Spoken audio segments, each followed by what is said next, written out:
Hey, it's Tuesday night, and here we are. All right, I just sat down. I'm like, oh man, it's 7 o'clock already. So here I am. Okay, who we got here? Mexican Spec, welcome along. Thanks for dropping in, man. Appreciate it. Andrew here. Andrew here. Sorry, that confuses me a little bit, the spelling on that. I don't know why. Chris Freemesser, good evening, sir. Tavo, good to have you here all the way from Australia. David Tyree, all the way from New Zealand. Tavo, hey folks, he's writing upside down. Well, yes, they are on the bottom side of the globe. Chuck, Charles Dalton, welcome along, mate. Good to have you here. So what's been happening? Yeah, quite more of the same, really, at my place. Just working on a bunch of cars, trying to get them in the door, trying to get them out again. Yeah, it's busy and it's hot. So actually, to be fair, like it did cool down a little bit towards the end of last week, and it's warmed up again. But it is meant to be cooling off again. So very up and down at the moment. But it's been in the 80s this week, so it's not too bad. But I mean, yeah, it is what it is. Anyway, cheers.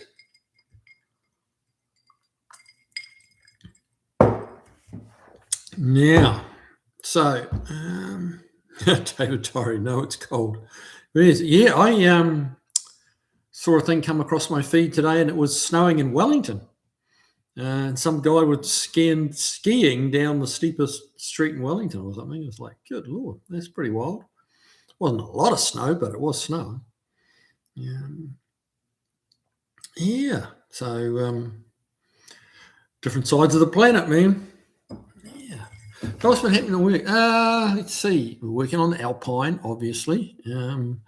Hurrying up and waiting on four-link bars, which is a little frustrating. Hopefully they're going to show up this week, and I can make a video on doing that. But time will tell. Tavo, minus 1.3 here overnight. That's pretty cold for where you are, mate. Now, Automophiliac. There we go. Hi from Canada. Welcome along. What a cool name. I don't think we've had you in here before, have we, mate? But welcome along. David Tyree, -2 in Nelson. Ouch. Yep, it's definitely on the cold side, isn't it? It's amazing how the weather patterns are like just 180-degree opposite. But yeah, it is.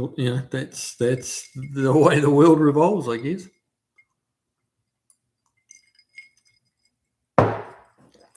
Paul Funk, welcome along. Good evening, everyone. Don't forget to hit the like button. Yes, do please hit the like button. That's very helpful when you do. 103 here in Colorado. Yeah, that's getting up there. Brad Eastman, evening. Yes, had snow, but not much, just a sprinkle. Right. Yeah, that's what it looked like. But yeah, I think the guy was shredding his skis going down the mostly blacktop with a smattering of snow on it. But made a good video. No.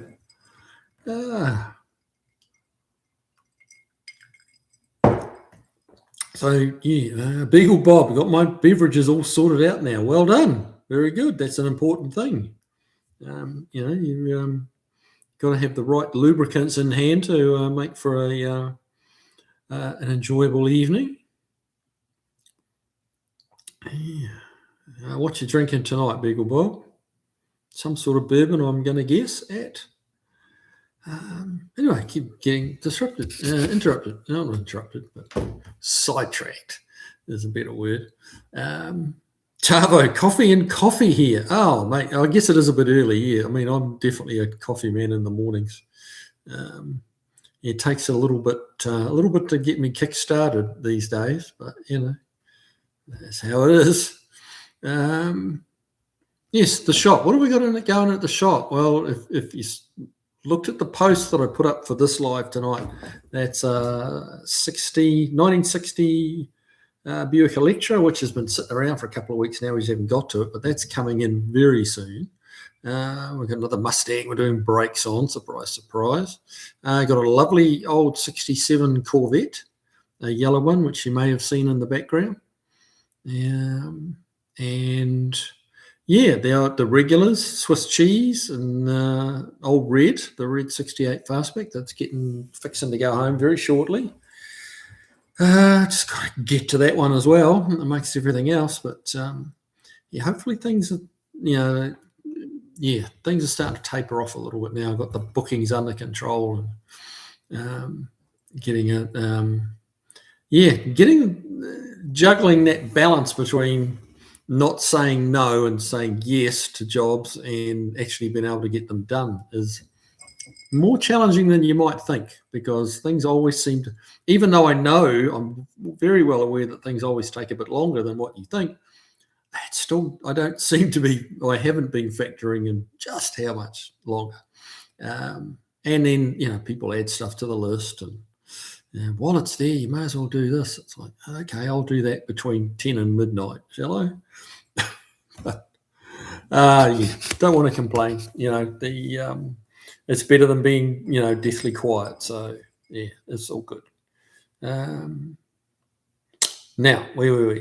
Beagle Bob, old granddad, 114. Ooh, that sounds nice. Paul Funk, Sunbeam looks good. Thank you, sir. I appreciate that. Tavo trying to keep the fingers thawed. There you go. It is cold. Are you managing to get out into the shop at all, Tavo? Or are you still kind of indoors? Yes, dear. Hey, welcome along, man. Good to have you here. Paul Funk, water for me when it's this hot. Even the fire ants go inside. Yeah, I'll bet. 103. Yeah.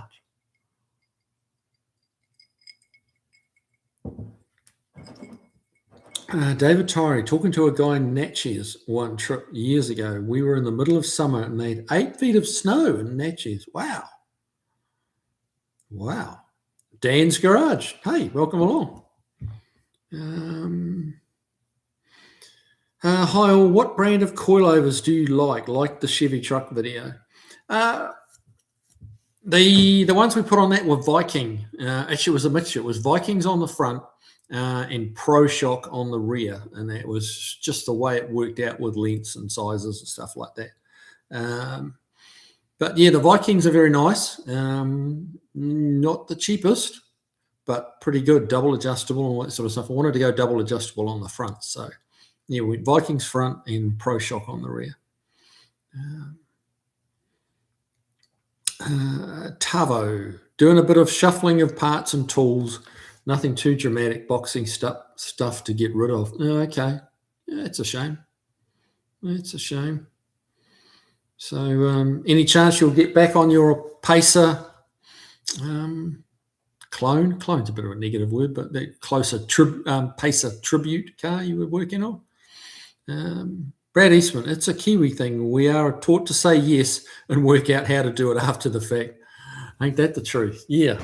I was definitely coming up, as a younger man, it's like just always say yes, to a job, and then figure it out later. But there actually comes a point where there is no figuring it out later. You just, the clock goes at the same speed for anyone, no matter how motivated you are, the clock just keeps on marching, and sometimes there just is not enough hours in the day. And then you reach a point where it kind of starts to piss people off. But hey, I think I've got a handle on it now. I'd like to think so, or at least getting it a little more accurate. So yeah, a little bit more time for play and a few less customers, but happier customers. So there you go. So what else have we got going on in the shop? Yeah, mate. No, really we've got a Chevy Love truck. We're going to drag that in at some point. That's not a non-runner. So not really my sort of thing, but I thought, well, haven't had one through the shop in the 14 years it's been going, and heard a lot about Chevy Loves, and it's really just an Isuzu. But yeah, they seems they didn't have the greatest reputation back in their day, but they're kind of gaining in popularity, it would seem. So I thought, yeah, let's just get it going, get the brakes working, and send it off, and they're just going to drive it. So shouldn't be a big job, but yeah, a little bit different. Have a look around that and do a video on it, and I'm sure it'll bring back a memory for a lot of you guys. Beagle Bob, I've been making room in my garage so I can build a workbench, so I'll have room to work on my wiring harness. I can get on with your Mustang. Well done. Yeah, that's I quite enjoy wiring. But man, I need to be left alone. You can, like, I'm looking doing brakes or doing body work or whatever it might be, and I can get called away to a phone call or deal with a customer, and it's not such a big deal. But with wiring, it takes all of my grey matter to keep it straight. And then if I get 2 or 3 interruptions, it's like I just move on to another job and come back to it, because it just takes too long to get back to where I was. But yeah, probably because I'm just not as familiar with wiring. I'm not as good at it as some of the other stuff I do in the shop. Yes, dear, I've never had air-conditioned shop. Usually as long as you're in fan airstream, you can survive. Oh, exactly, yeah. Well, I've got my swamp cooler and then a couple of other big fans around the shop, and it's pretty doable. You can see, if you look at the videos, you can tell I'm sweating and it's hot. But it's doable, it's not that pleasant, but it's not that bad either. Tavo, well, the kids have said they want to help build the tribute, but neither have any experience or motivation, it seems. Oh, dear. So pretty sure it will be looking for a new home soon enough. Oh, mate, that's a shame. That's a shame. Yeah. Yeah, that's a shame. Sorry, man. Tavo, Chevy Love down here became the Isuzu KB and then the Holden Rodeo. Rodeo. We called it Rodeo, didn't we? Here it's Rodeo. Tomato, I guess. Chris Freeman said, if you want to send a tribute to me here in New York, feel free. I'll send you a check when it arrives. Yes. Checks in the mail. Yeah, where have I heard that before? Yes, dear. Seems like I always get attached to everything I work on, even if it doesn't belong to me. Yeah, I mean, I get that. I understand that, because you do leave a little piece of you in it, if you give it a damn, so yeah, you do get a little attached to it. It's like that's one of my cars. If I see one out on the road, a customer's car, it's like, and I think to myself, there's one of my cars. It's not mine, but it's one of my cars. So yeah, I get it. Beagle Bob, I never really get any progress done working on the floor. It kills the back and knees. And then I put it up before I get past figuring out what I'm trying to do exactly. Yeah, that's not going to work for you. So yeah, getting it laid down on the bench is a good idea. You just need a big ass bench, that's all. So that's not covered in tools like my benches usually are, as I'm sure some of you have noticed.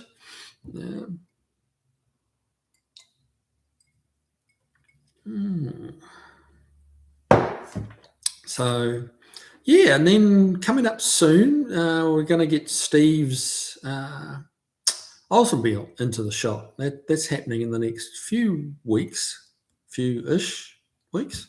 He's got a bad timing chain on it, and so poor old Stevie's agonising over whether to just do the timing chain. He's got an oil pan, because the thing's so low, which is his doing, and he knows that. But the oil pan's a bit smacked up where it hits the ground every so often. So he's like, well, we're doing a timing cover. We really need to take the oil pan off to do the timing cover gasket. Should we pull the engine out?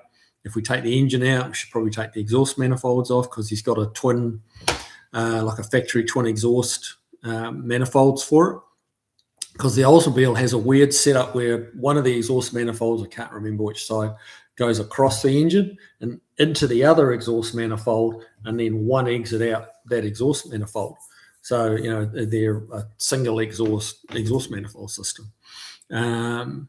which he's actually managed to find the correct manifolds. I think it's off an Oldsmobile Starfire that are two completely individual exhaust manifolds designed for dual exhaust.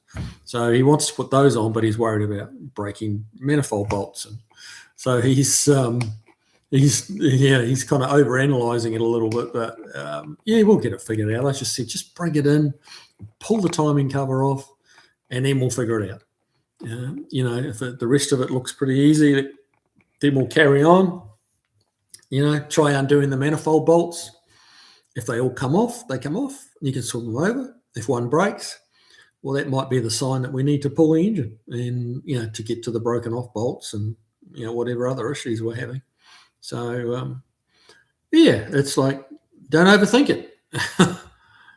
So that's probably what we're going to do.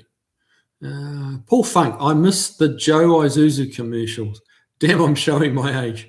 Joe Isuzu. Not familiar with that.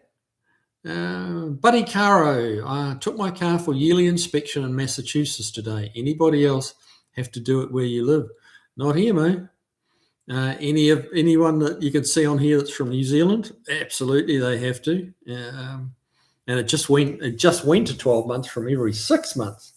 So, yes, but we don't have any. New Zealand doesn't have anywhere near as many wheels falling off and cars breaking in half due to rust and stuff like that. So, these inspections are a necessary evil, I think.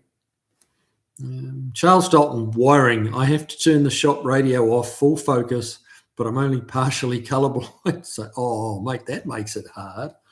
I had never thought of that situation.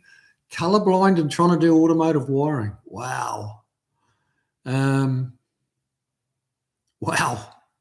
That would make it really challenging. Good grief. I think I'd have to hand it off to someone else at that point. I don't know whether I could manage that, but yeah. Good on you if you're doing it. Chris Freemaster, if you're laying out wiring, why not use a few folding conference tables? Can always fold them up and put them away when you're not using them. That's a good idea. Yep. Yes, dear. I can never find the hype button while watching a live. I always have to come back later and it will be there. Oh, okay.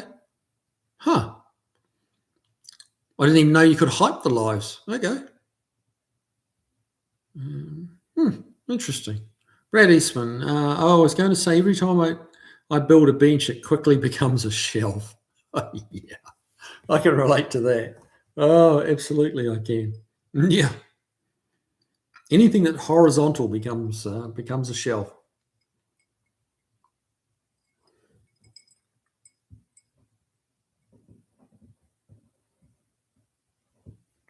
Tavo, never found wiring anything of an issue. Quite calming, in fact. I've made early Aussie A-body harnesses from scratch.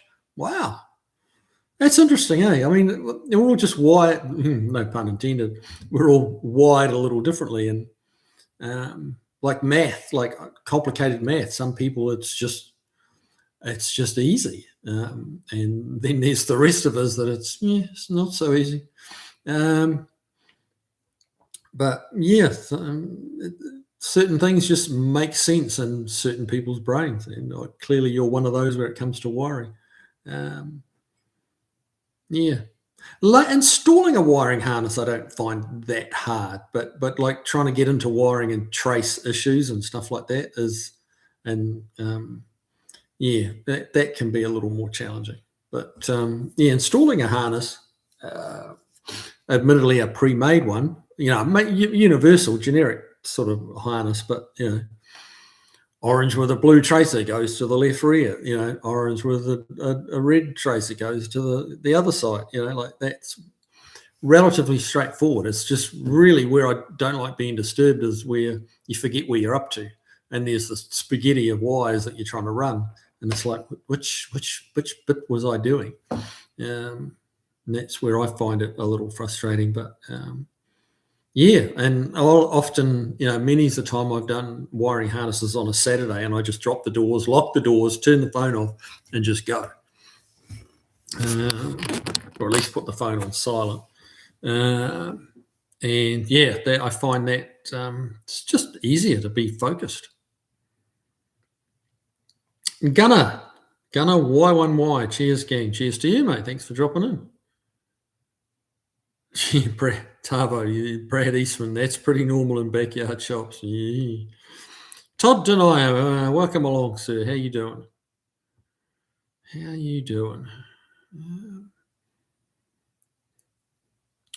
Paul Funk, we used to have inspections but ended in 81 to start the emissions testing. Yeah, well, when I got into Tennessee and Franklin here, they were doing emissions testing, but they've dropped that now as well. So it's the wild, wild west, mate. Anything goes. If you can start it and put it in gear, you can drive it. Like that. That's all you need. Yeah, if it'll run, you can drive it. It doesn't matter how safe or unsafe it is.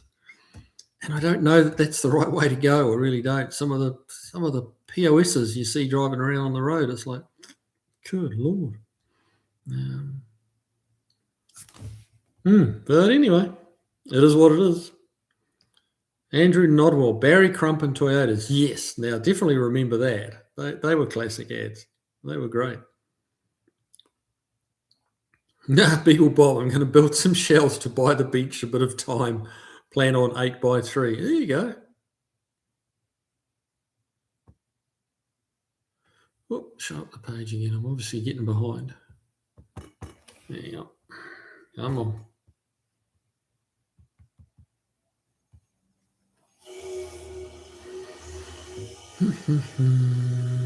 Now, Paul Funk, Colorado is not in the Rust Belt. Okay. Colorado, no, it's going to be pretty hot there, isn't it? Tavo, safety inspections are something of a necessity, but some places go overboard when they pick on as unsafe. Go overboard when they pick on unsafe down as unsafe down here. Yeah. That's the men in little white coats or little men in white coats syndrome. They some of them get a little power crazy and love to tell you all about your car and how it's not up to spec. Yeah. David Tyree, no hype button on desktops. Okay, there you go. That'll be part of it.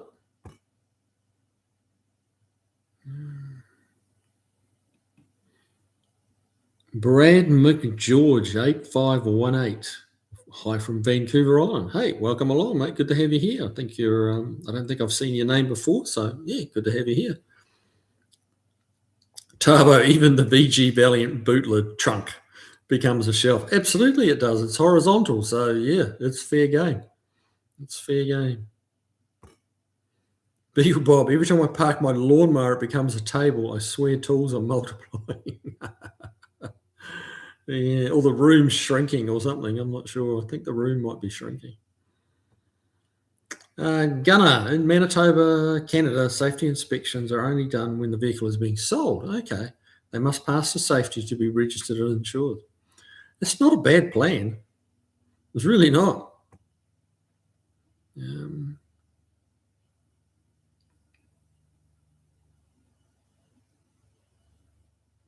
Gunner, anyone caught faking a safety will lose their certificate to do them. Cheers. Yes, that's like the warrants of fitness in New Zealand. There has, as you can imagine, anything like that is a little susceptible to scams. Fudging things, and so if that has happened, warrants of fitness, which is like a safety certificate.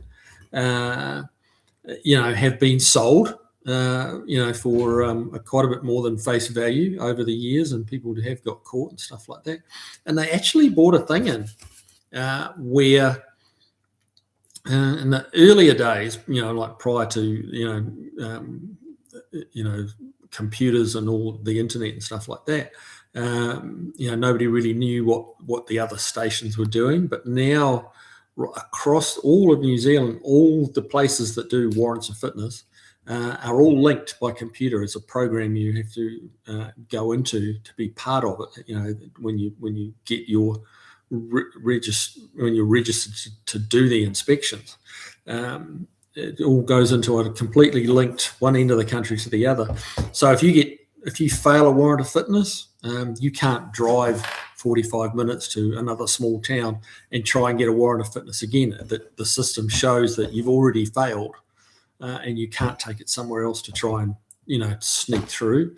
If you hear about Joe's mechanical shops are a little bit easy on getting warrants of fitness, then like you can't just go there and try again.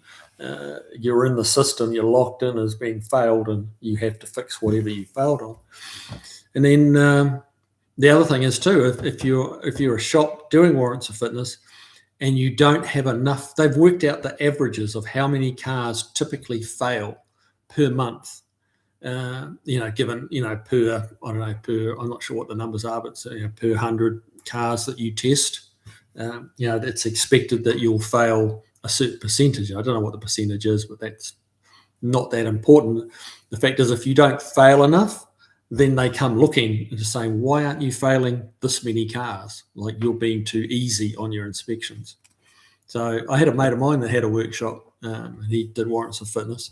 And whenever I went in there, he would automatically fail. And he talked to me, he said, is it okay if I do this? And I'm like, yeah, I don't care. He would automatically fail the car, even if it was good. And it wasn't always, but even if it was good, he would fail it and then just re-enter it as passed, so that to up his failure rates. So, there's always something. The system's always getting fudged somehow. Man, Gunner, anyone caught? Oh, you already read that one. Beagle Bob, it's going to take me a little while because I'm repinning the fuse box body connectors and computer connector for a fuel injected car. Ooh, yeah, that's a job. That's a whole lot more wiring.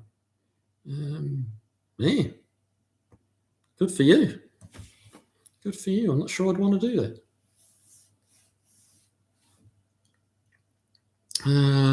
Automophiliac. Got to take off for now. Have a good one all. Oh, well, hey, thanks for dropping by, man. Todd Denier, Chris, I'm tired and frustrated because my medical insurance won't cover a procedure, but such is life. Yeah. Mate, I feel your pain. My wife's just been going through a thing. She's got a little procedure she's meant to have. And they don't want to pay for it. They're saying it's a pre-existing condition, which it's not really. It's a little lump she had on her leg, and it's been nothing. It's just been noted. She asked the doctor, "What's this?" And he said, "Oh, that's nothing." Anyway, like that was a number of years ago. And then now the little lump's grown a little bit, and it's impinging on a nerve, and it's giving her quite a bit of discomfort. It's not a life-threatening thing or something like that. But they're saying, no, it's a pre-existing condition. And the hospital wants $74,000 to do the procedure. $74,000. And it's like, Kiwi Classics don't make that much money. That ain't happening. So, we've changed insurance companies, and we're waiting a little while, and we're going to go again. I think there's a 3-month stand down period or something like that.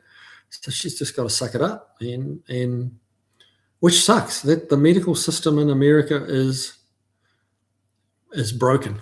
It's broken. Without wanting to get down the whole political road again, because we're flirting with that. But the medical system and insurance companies in America are very greedy and very broken. We, the policy holders, the people who they're supposed to be helping, are very much at the very bottom of the list, and the less they can do for us, the better. But I think a lot of you probably know that. Josh Homan, good to be here. Good to have you here, mate. Tabo, examples on roadworthy checks here in Queensland or Victoria. Oil weeping is fine as long as it doesn't drip. In South Australia, an oil stain on the engine is a defect. Oh, wow. An oil stain? Good Lord. That's tough. Wow.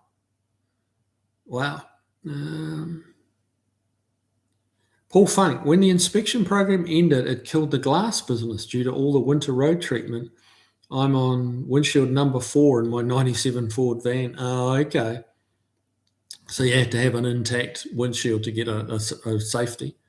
Yeah, now nobody bothers replacing them. Well, yeah. Yeah. And it's tough on the price of some of the windshields now. If you've got a late model car there, yeah, it's it can be $3,000, $5,000 for a windshield on some of the late model stuff.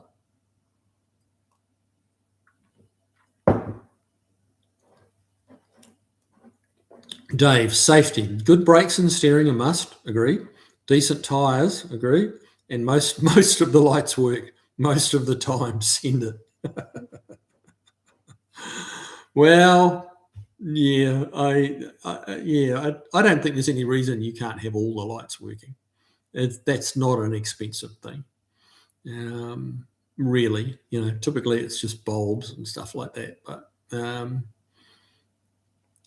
But yeah, having headlights out is never a great idea. Tail lights out is never. Brake lights, especially, is never a great idea. So yeah, I think you should have to have those, but. Yeah, most of the time I get it too. I get it. There's a number of my cars, as I call them, customer cars that are running around with just pathetic headlights. They work, they go on, they go high and low, stuff like that. But they don't want to upgrade to modern headlights because they don't drive it at night. And, I get it. Like, they don't want to take their 346-pack Challenger down to the movies and park it outside the movie theatre for 3 hours. They don't want to do that. They're not interested in doing that. So yeah, they don't drive them at night. So they just leave the, 3 candle power headlights in them, and as you say, send it. Todd Denial, where I live, the only vehicles that must pass inspections are commercial trucks and any buses. Yeah. Actually, I don't know what the rule is on trucks and buses where I am. I'm not sure. But I tell you what, a defective car can do it. A defective commercial vehicle and a defective bus can cause some serious carnage, admittedly. But, an out-of-control Camry can do a lot of damage too, So, yeah, I really do, there was a time when I never would have uttered this sentence, but I do think all vehicles should have a safety inspection. When I was in New Zealand, it used to be a pain in the butt getting a warrant of fitness every 6 months. It was very frustrating. But having seen the alternative and some of the dangerous pieces of shit I see come through the workshop here, it's like, that wasn't actually such a bad idea. Yeah. So, Toddy, by commercial trucks, I mean ones you need a CDL to drive. Right. Yeah. No, I figured that's what you mean. Not like a Ram 1500 that you drive to take your junk to the tip, the landfill or whatever you want to call it. Buddy Caro, lug nuts with chrome covers that swell a stupid design. When to change flat lug wrench, no longer to change flat lug wrench, no longer fit. Yeah, both my kids have got little Fords, or European Fords, the Ford Fiesta and the Ford Focus, and which American, it's European design and sold in America. And yeah, they have like a stainless steel sleeve over the. It's like a permanent thing over the lug nuts, but they chew up. They don't take the hammering of an impact wrench. They're all right if you undo them by hand and tighten them up by hand every single time, but you put an impact wrench on them, the stainless little cover on it starts to deform, and then you can't get the socket on. And we've had to replace all the lug nuts with just chrome steel ones. Pretty darn soon after buying them, they're just not worth a shit. And yeah, they only wrap them in stainless steel because it's a few cents cheaper than actually chroming them. Oh yeah, anything to save a buck, man. I'm telling you. So yeah, I feel your pain, buddy. Tavo, in the South Australia, rear wiper not working, fail, even though a rear wiper is not a requirement. Remove it along with the switch and you. Oh yeah, that's nonsense, isn't it? That's the stupid bureaucracy of it. That's crazy. Yeah, yeah. They had a thing like that with kind of like that with the hybrids in New Zealand. When the batteries, they have to pay quite a lot more registration fees or like the yearly taxes. So people were buying them, and it was too expensive to replace the battery in them. So they just ditched the battery, but they were still getting the charge the higher fee, unless they took the battery out completely. And was it hybrid? Yeah, it was still ones that you had to charge, but it had a gasoline engine as well. It was something like that. And yeah, unless you took the connecting point out and the battery out, you couldn't sidestep the registration fees. Yeah, but yeah, that's some BS, the rear wiper thing.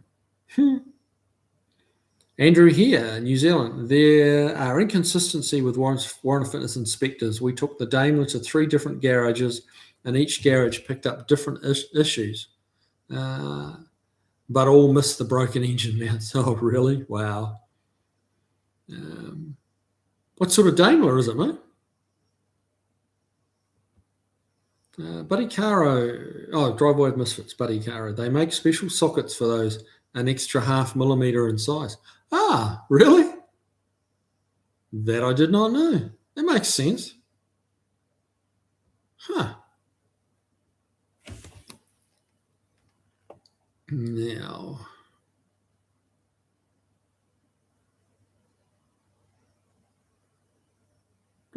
there we go. Brad Eastman, yearly inspections on your classic car over here, which I think is great. At least I can have peace of mind driving the family around. $80 warrant of fitness, $46 registration per year, so pretty cheap.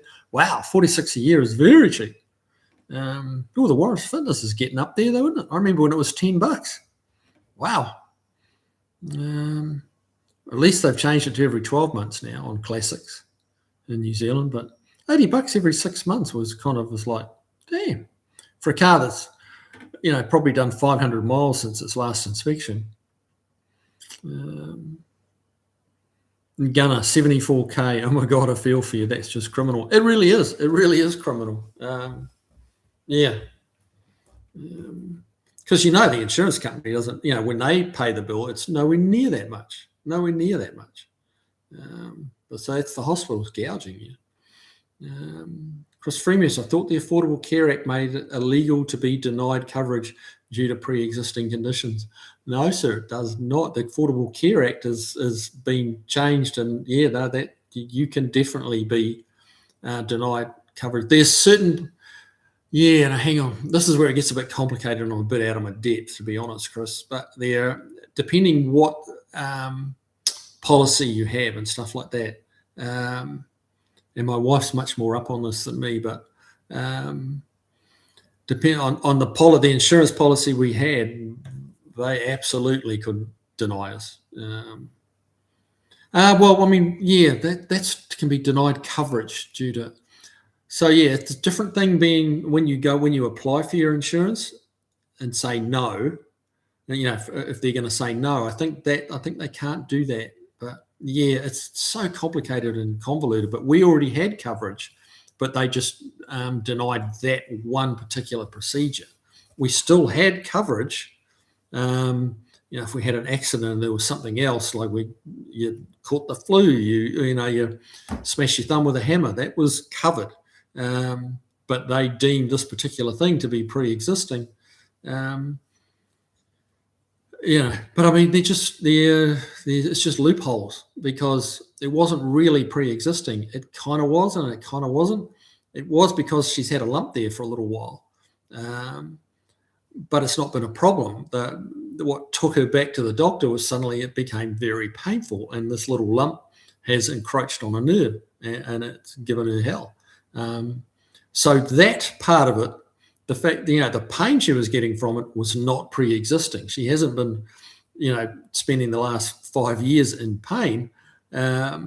So yes, something changed, but so yeah, they're saying the lump was already there, and we're saying, well, we're not worried about the lump, we're worried about the pain on the nerve, and they're saying, well, it's pre-existing. So yeah, and when they're the ones they just say no, then you have to try and force their hand, and that's very difficult. So we just gave them the one-fingered salute and changed companies.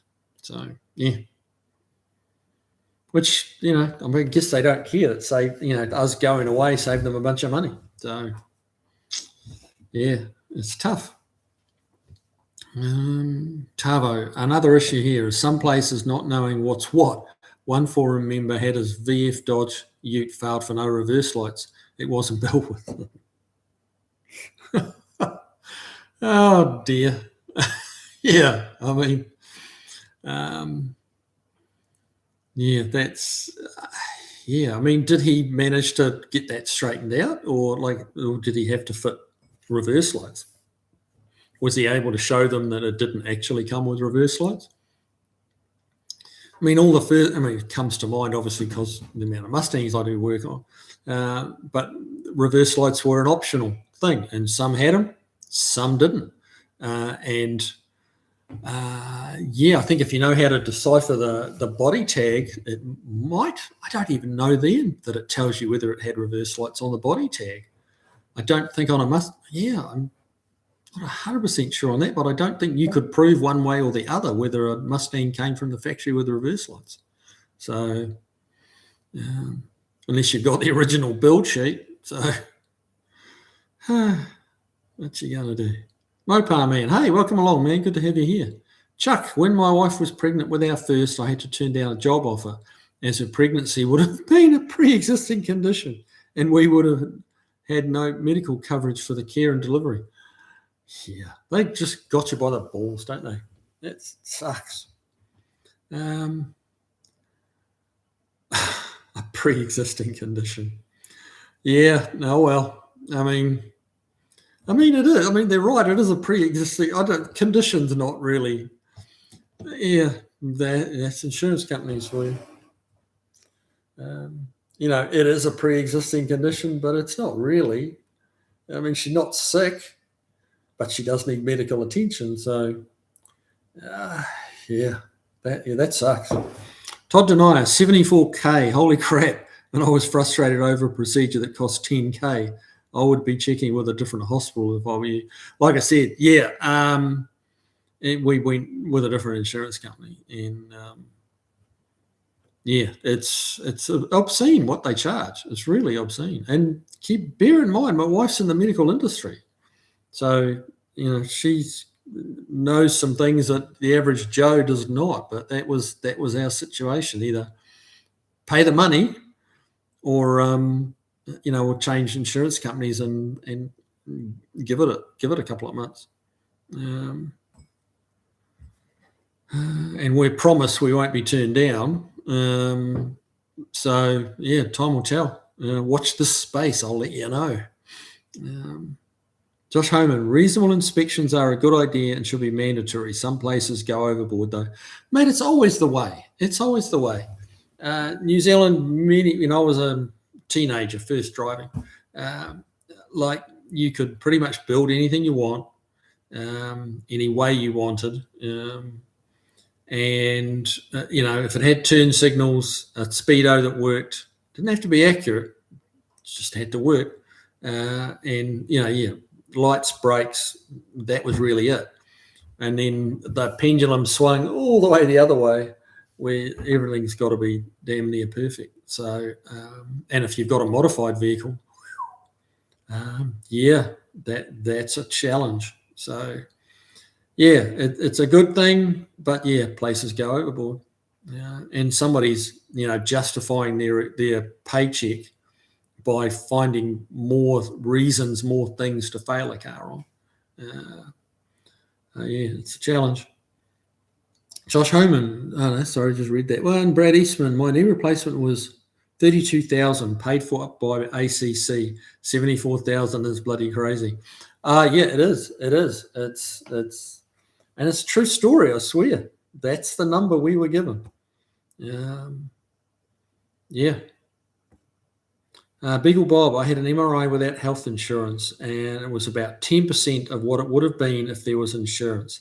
Either there are big kickbacks or it's a scare tactic to make people value insurance more.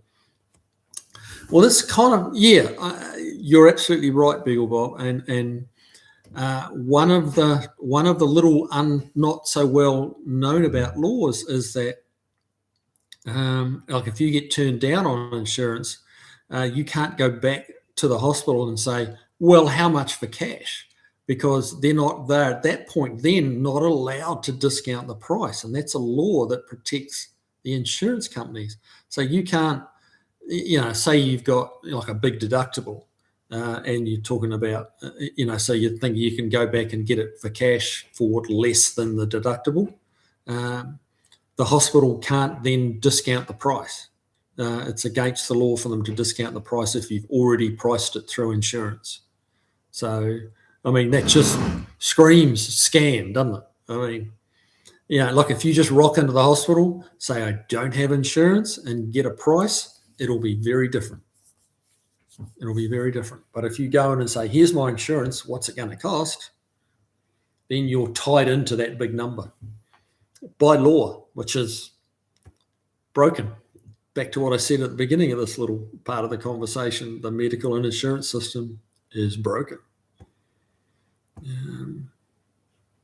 Tavo, South Australia don't check headlight alignment as long as low and high beam both work. Other states do check alignment. There you go. So it's all right to blind people, but as long as you can do it with high beam and low beam, then you're good to go. Tavo, slower than new retracting seatbelts are also defective here, even if it's the last 3 inches. Really? The last 3 inches of retraction? This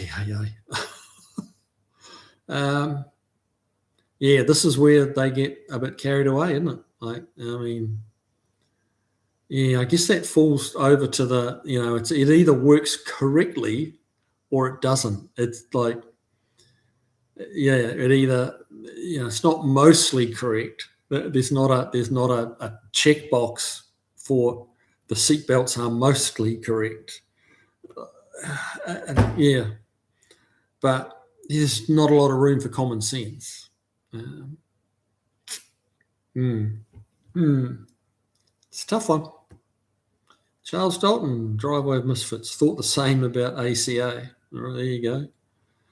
Beagle Bob, commercial vehicle have federal inspection requirements. A certain percent get inspected for safety at scales and things.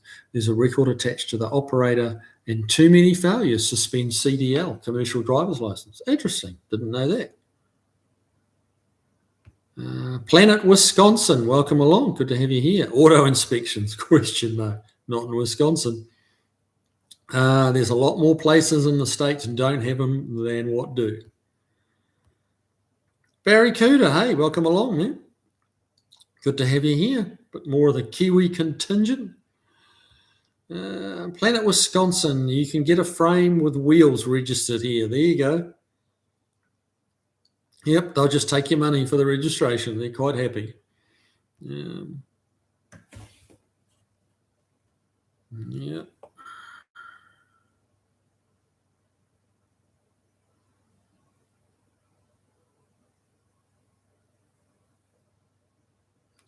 Wow, I'm way behind. Wow, look at that. I need to catch up. Where are we up to? William Burns, welcome along. Good to have you here. Barry Cooter, always good to bump into you. Chris Freemasser, $10 a year to get my Classic inspected here in New York. $21 for safety emissions inspection for newer cars. Oh, they're actually looking after the Classics. That's nice. Paul Funk, State Patrol does pop up roadside inspections here in Colorado for commercial vehicles. Probably the worst state to lose your brakes. Volfly clings to an ibuprofen pill. Oh, not feeling too good, Volfly. Have you hurt something? Right. Andrew here. Consort? Consul? 1951, pre-select gearbox, suicide front doors, 2.5 straight six, 80 odd horsepower. Even has internal jacks to remove tyres. Consort. Okay, who makes a consort? I was thinking maybe you meant a console, but I've never heard of a Ford console that has internal jacks to remove tyres. I'm not familiar with that vehicle. Pre-select. No, I don't think the old Fords had pre-select gearbox. They certainly didn't have suicide front doors. So that was a really bad guess on my part. But hey, what you going to do? So yeah, tell us more about your 51 console. Oh, that's the Daimler you were talking about. Yeah, it takes a while to catch up. You know, the brain's a bit slower these days, especially with a bit of bourbon on board.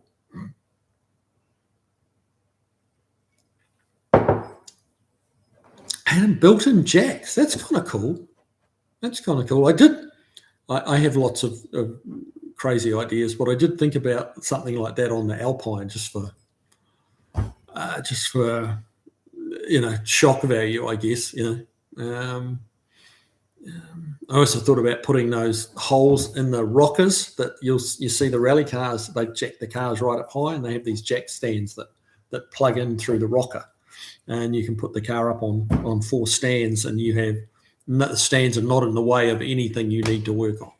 And it's quite a cool idea. And I did toy with that idea, and then I thought, I don't think Mrs. K is going to think that's as good an idea as I do. So that one got put on the pile of bad ideas. But hey, what you get, she's very specific about what she wants, so that's okay.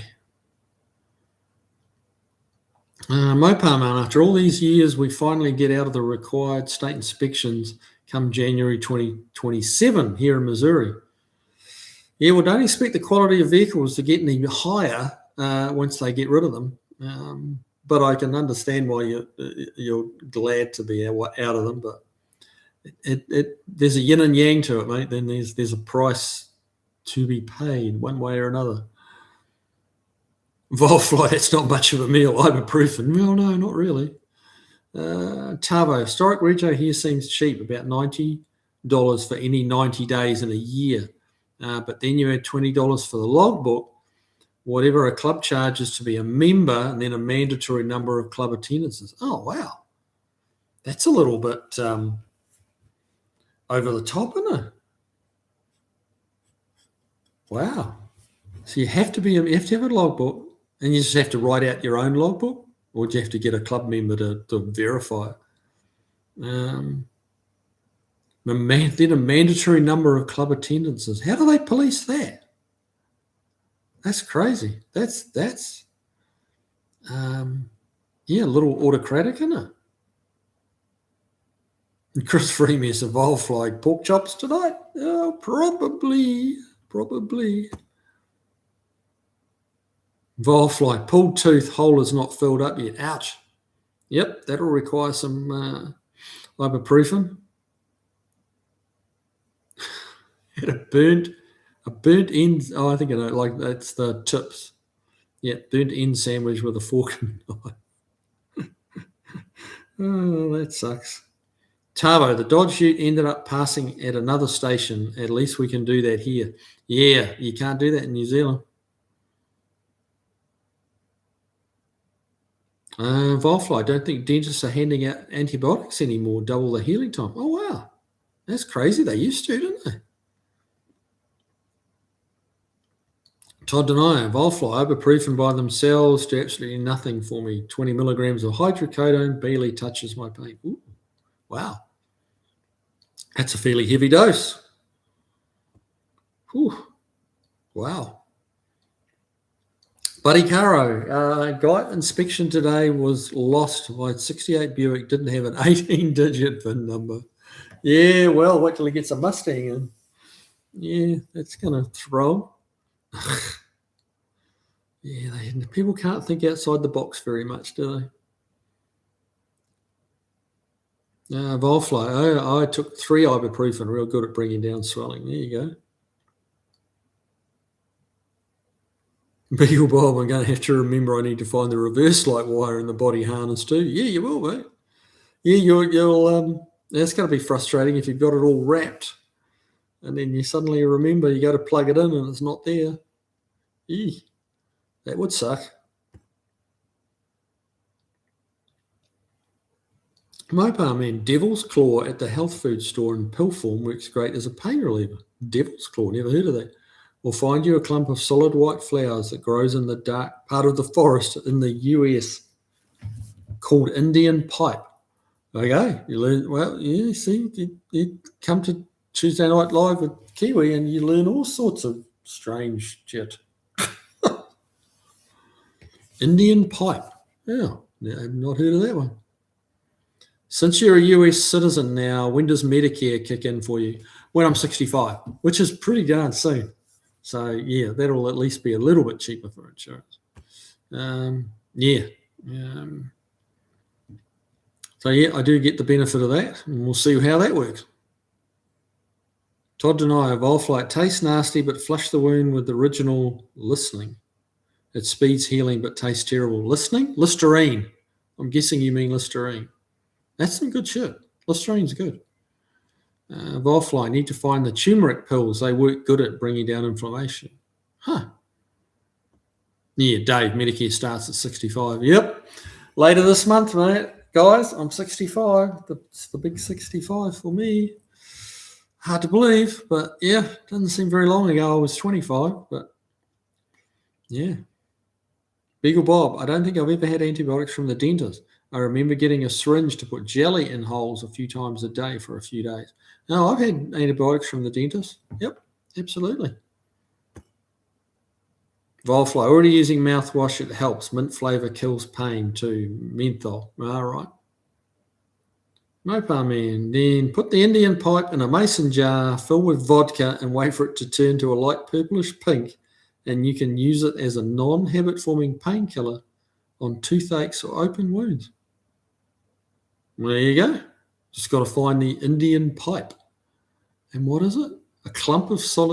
We'll find you a clump of solid white flowers that grows in the dark part of the forest.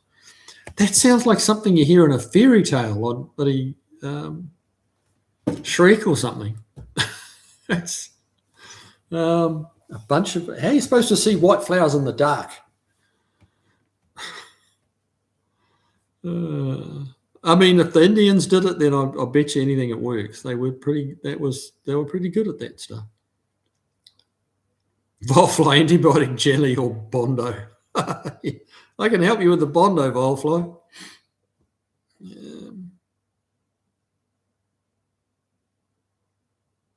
Volfly, if you're around here, I could set you up to have it completely healed in 2 or 3 days. There you go. Or at least to a point where you didn't care anymore. Enough of that hydrocodone. You won't care. Doesn't matter. Beagle Bob, I don't think so. Just keep it moist. Your mouth should be able to keep outside bacteria dead. Yeah. Chris Freemaster. So the thing to take away from this, there you go, discussion, don't get sick in the US. Mate, that is definitely a takeaway from this discussion, yes. Healthcare is not good. Wildly expensive.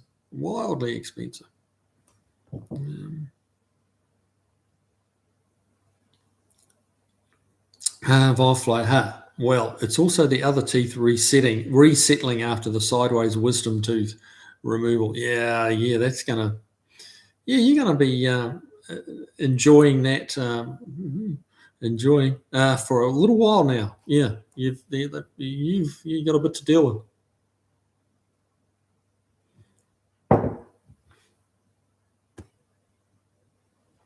Beagle Bob, that definitely sounds like a scam, almost like the insurance companies control healthcare costs. Yeah. Well, it's not. The only thing I'd say about your statement is that you need to drop the almost out. Yeah. Tavo had an abdominal open surgery with 5 days stay 3 years ago. Cost me $0 out of pocket. Then the current issue last December, a few days stay plus a multiple physio sessions, also $0 out of pocket. Yep. But to hear the politicians, politics, sell it, they talk about, what a great healthcare system we have, and you don't want to be like Canada and, places like Canada, which is Australia and New Zealand. They absolutely rip into that healthcare systems in those three countries. It's actually not bad. It's actually not bad. They pay a little bit more tax. I mean, there's no free lunches. There's no such thing as free healthcare. Someone has to pay the doctors. Someone has to pay the nurses. Someone has to pay the anesthesiologists, and the office staff, and the pay for the building. Like, there's no free healthcare. The money has to come from somewhere. But when it's state run, like it is in Canada, Australia, and New Zealand, there's not a lot of profiteering going on. Every medical establishment in America is about making a profit, and a lot of them are owned by venture capitalist companies, and trust me, they're all about the bottom line. And the patients are, they're just what provides the money, and the more money they can take off the patients, the happier they are. Yeah, Volflight. Nice, Tavo. Price, that is. Yes. Jeff Hutchins, the worst thing that ever happened to healthcare was insurance. Amen. Yep, couldn't agree more. The insurance companies make an obscene amount of money. Absolutely obscene. And I know America's a capitalist country, and America is based on capitalism. But there needs to be something, even if it's a little blurred, but some kind of a line in the sand where enough is quite literally enough. You don't have to constantly do better than the previous quarter, and then do better than that quarter the next quarter, and so on and so forth. Like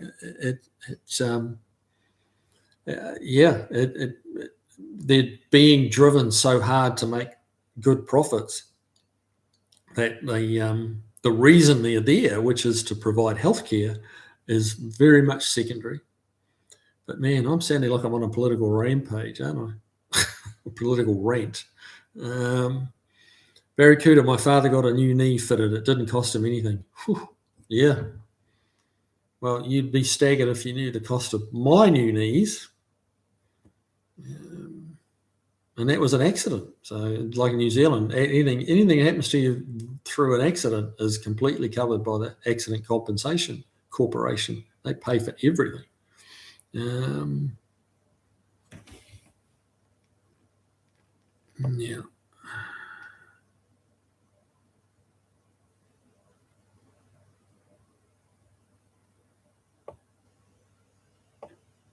Oh, hang on.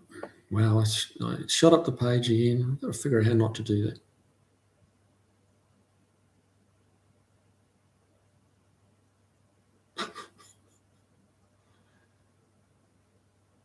Oh, well, I'm way back. Wow. There we go.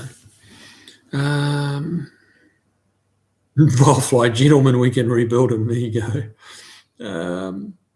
Dave, your wife just needs to work for the federal government. The insurance isn't free, but you're covered from day one, and covers pretty much everything. Yeah. Working for the government absolutely has its perks, without a doubt. Without a doubt. Volfly, my wife works as a teacher, so that's the next best thing. Yep, it is. It is. Chris Freeman, Tavo, yeah, healthcare here is totally broken. I work for a uni with a huge medical centre footprint, and insurance still costs me a ton through them. Yeah.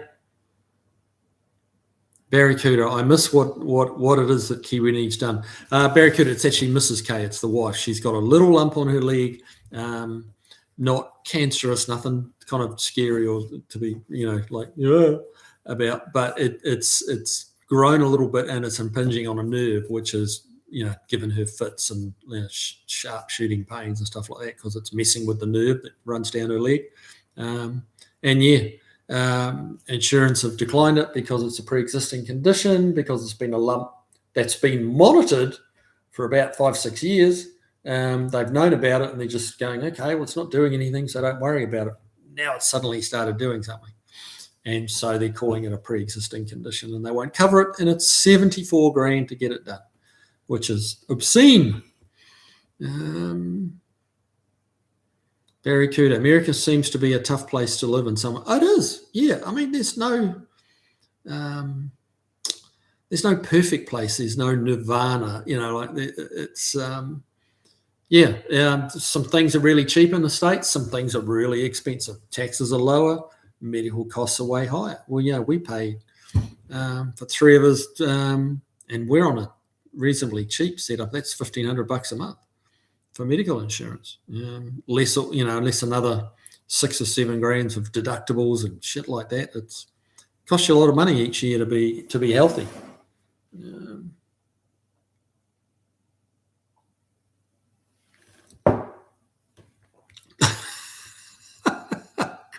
Chris Freemasson, Kiwi's wife had an issue with a leg. His girlfriend tore a hamstring again.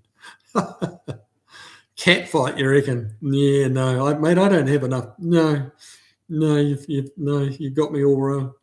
I don't have enough energy for two women. Good Lord, no. No, couldn't do it. Dave, wife has a lump on her leg. Get the jackknife out. Yeah. I offered up a box cutter, but that didn't go over very well. Yeah. Yes, there was a somewhat derogatory remark about my basic level of intelligence, and that was the end of that. Chris Freemasson, Barracuda, every place has its positives and negatives, I guess. Yeah, absolutely right, Chris. It's not, and I'm not, I chose to come to America and I choose to stay here. And so, is it perfect? No. I've lived in a few different countries around the world and nowhere's perfect. So it's just one of the problems for me is, as obviously, a lot of us here on this chat are getting older, and that's, when you're 25, medical insurance and medical costs are just, typically speaking, obviously young ones get sick too. But it's an older person's thing is health issues. It's just part of growing old. So as you get older, it becomes a little bit harder in America.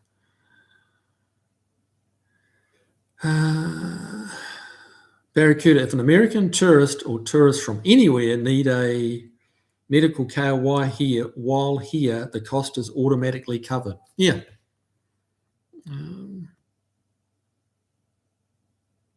Chris Freeman, so that's because you guys have your priorities straight.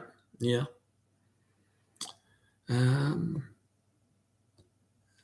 It all depends how you look at it. And again, this is flirting with politics a little.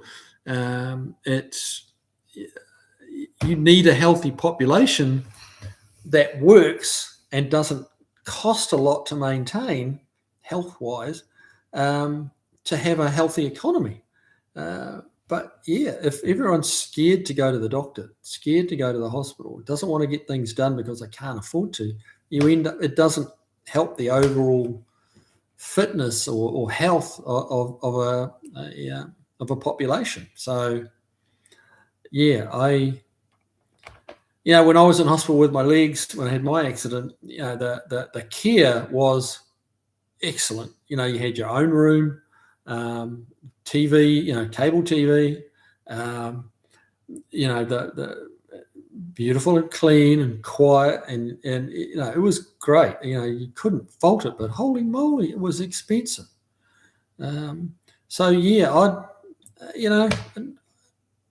Not typically in the hospital that often for very long, and it's like, okay, if I've got to share my room with three other guys for a couple of weeks, and it's free, well, so be it, Yeah. Tavo, read the club rego. Clubs issue the logbook, which you have to fill out prior to each journey. Don't go to X number of club meets. The club doesn't supply you a logbook next year. Clubs must be certified and authorised to do club rego. Wow, that's very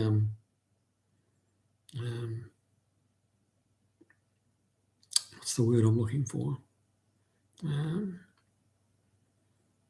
Yeah, it's very controlling. That's like wow. I'd just pay for the regular rego. I mean, rather than have to go through all those hoops. It's like, yeah, well, don't necessarily want to go to a meeting. I mean, obviously, some people really enjoy the heck out of the clubs and probably go to every meeting because they can't wait to go. But I don't know whether it would be my thing. Yeah.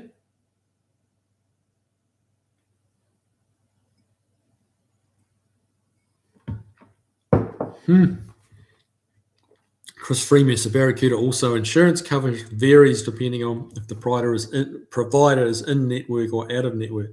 You're going to tell you what, Chris, you're going to confuse the hell out of Barracuda because that's all a different language.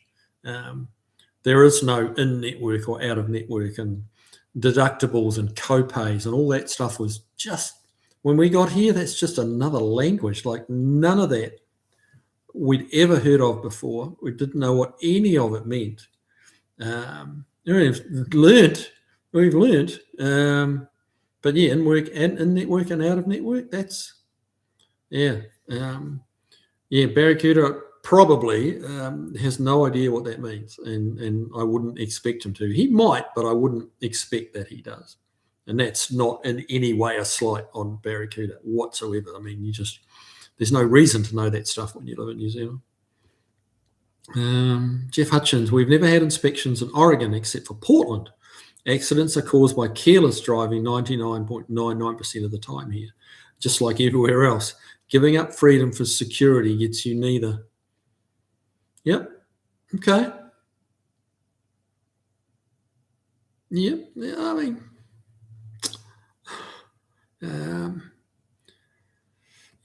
you have a point, Jeff. You do. 99.99% of the time. I wonder, like, yeah. I remember seeing, when the workshop, the other end of my building was there and working on kind of just regular everyday drivers. They had a Toyota Hilux come in, and the guy had never had a safety inspection done on it, only emissions. And anyway, the ball joint was so worn out that it fell apart and skidded to the side of the road with the wheel hanging on by the top suspension arm. So they fixed that for him and pointed out that the ball joint on the other side was almost as bad. And he said, "No, don't worry about it. It's still hanging in there. I'm just going to leave it." And that was the left front wheel. It was the right front wheel that came off initially. Anyway, 6 months later, he's back in on a tow truck again with the left front wheel hanging off and, bent up front fender. And luckily enough, when he lost his wheel and his steering and a lot of his brakes, when that happened, he didn't crash into someone else. So I think other drivers need to be protected from idiots like that. And I say that, very deliberately. That guy was a freaking idiot. And the shop couldn't make him do it. They don't have that power.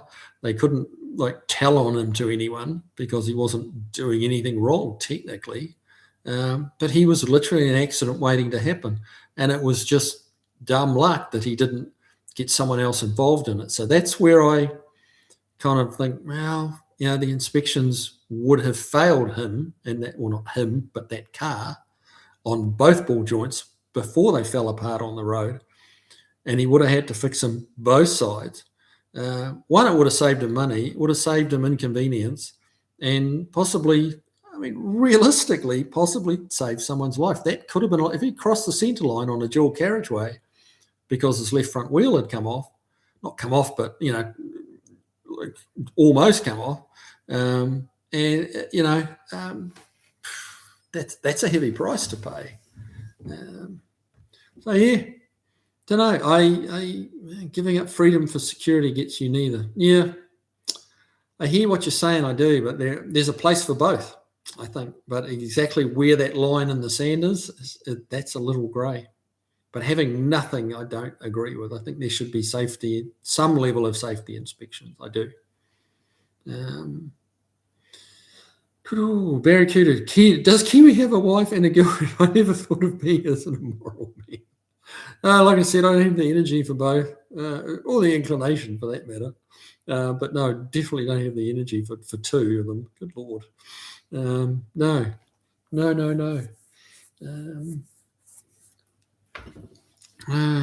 Chris Freemasser, Jeff Hutchins, cars rust like crazy here. Not inspecting them for rust is not a good idea. No, well, you have cars just come apart due to the rust. Like if you don't have any, like people will drive them to death. Now that could be the death of the car, the death of them, or the death of someone else. That's a problem.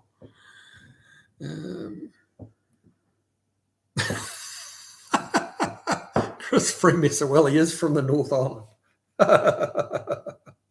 That's funny. As long as they don't meet. That's the key thing, isn't it? Yeah. That's the key thing. Gunner, how time flies when you're having fun. Indeed. No, Todd Denier, Barracuda, his girlfriend is his shop. Well, that's probably the most accurate thing that's been said here tonight. So cheers, Todd. Good on you, mate.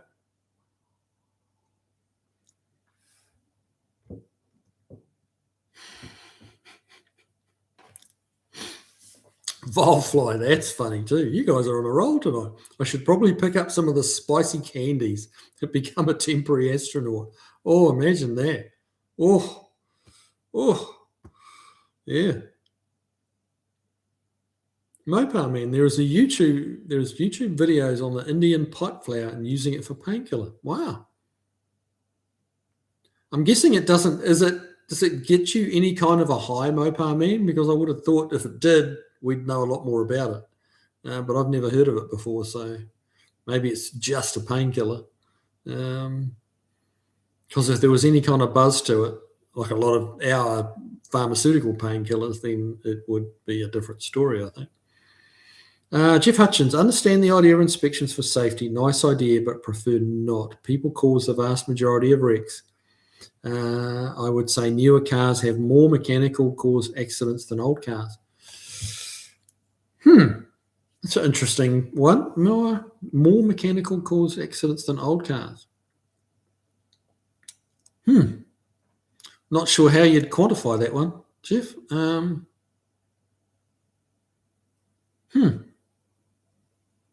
I don't know. I mean, yeah, it's tricky quoting stats because there's always someone that can pull a stat out of their ass. Possibly newer cars have more mechanically caused accidents than old cars because there's more newer cars on the road than there are old cars.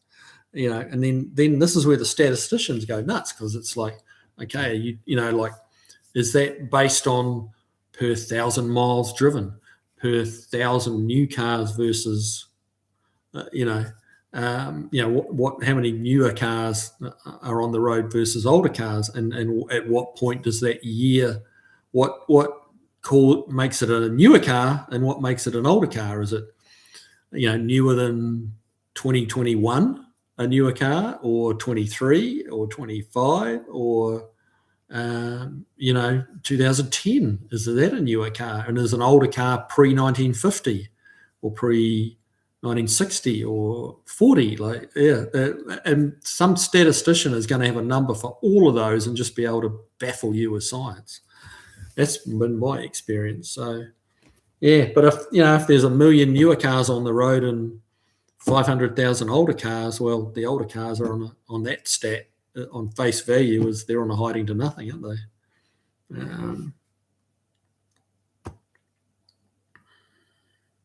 Beagle Bob, the goal is going to be having the swap look like factory wiring. At least the trans harness is separate from the engine. I will be satisfied if the speedometer, tach, and fuel gauge works. There you go, mate. That's a bit of an undertaking. That's a lot of wiring. And a lot of systems to get straight in your head. I can see why you want to lay it out on tables. Yeah, I think that's a good idea. LVG, welcome along, but late to the show tonight. Just finished installing a rebuilt power steering ram in a 60 T-Bird. There you go. Yeah, there you go. So yeah, good for you working on your hot rod. Well done. So you get a hall pass for that. You're allowed to be late if you're working on your hot rod. So that seems fair. Brad Eastman, what day in August are you 65? The 25th, mate. The 25th. So about right on 3 weeks. Geez, am I going to be? I might have to. That'll be interesting. Is my live on a Tuesday? Is my birthday on a Tuesday? Is it? I don't know. Hang on. Let's have a look here. No, it's on a no. That's July. August. It is on a Tuesday. Tuesday night is my birthday in 1, 2, 3 weeks. Yeah. So there you go. Now you know. So I don't know whether I'll be doing a Tuesday night live on that particular Tuesday. I might have to have a night off to have be spoilt rotten by my lovely wife on my birthday. Hopefully, home cooked roast lamb. Yeah, that sounds like the ticket. Yeah. Polaridoo. It's like skidoo. Polaridoo. Polaris and a skidoo together, combined. There you go. Insurance companies are a joke, and those who have medical insurance are paying for those who have no insurance. Yeah, exactly. Todd Denine, 56 on the 17th. You're just a baby, bro. Just a kid. Barracuda, trouble with her Scotch egg. I'm not sure how to take that, sir. Driveway of Misfits, Jeff Hutchins. Well, I guess it could be a good thing you don't live here in New York. Keeping rotted out wrecks off the roads takes priority. Yeah. Yeah, you're going to get differing opinions on that. So, possibly, this America is so vast and so many different weather conditions and parts of the, some parts of the country never see a frost. Other parts don't seem to see that much sun. So, yeah, I think different rules in different states could well be a thing on safety. But, yeah, New York and salt and rust is, that's a fact of life. And anyway, let's keep moving.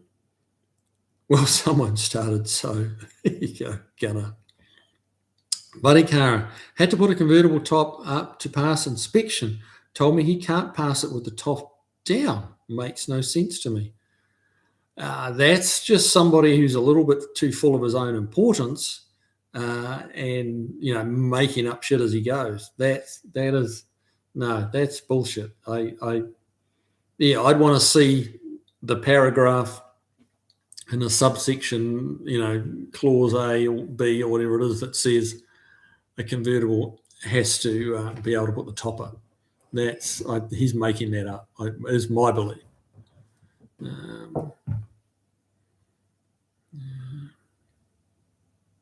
David Torrey, it's always the consumer taxpayer that pays. Well, yeah. Dave, no safety inspection here in Connecticut. We never hear of accidents caused by worn-out pieces and parts. If the police see something they don't like, they have the car towed, no questions asked. There you go. Fair enough.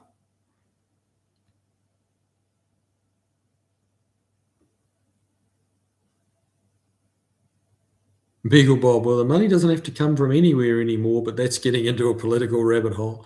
Yeah, we're kind of flirting with it tonight, which is we're pushing the envelope slightly here, but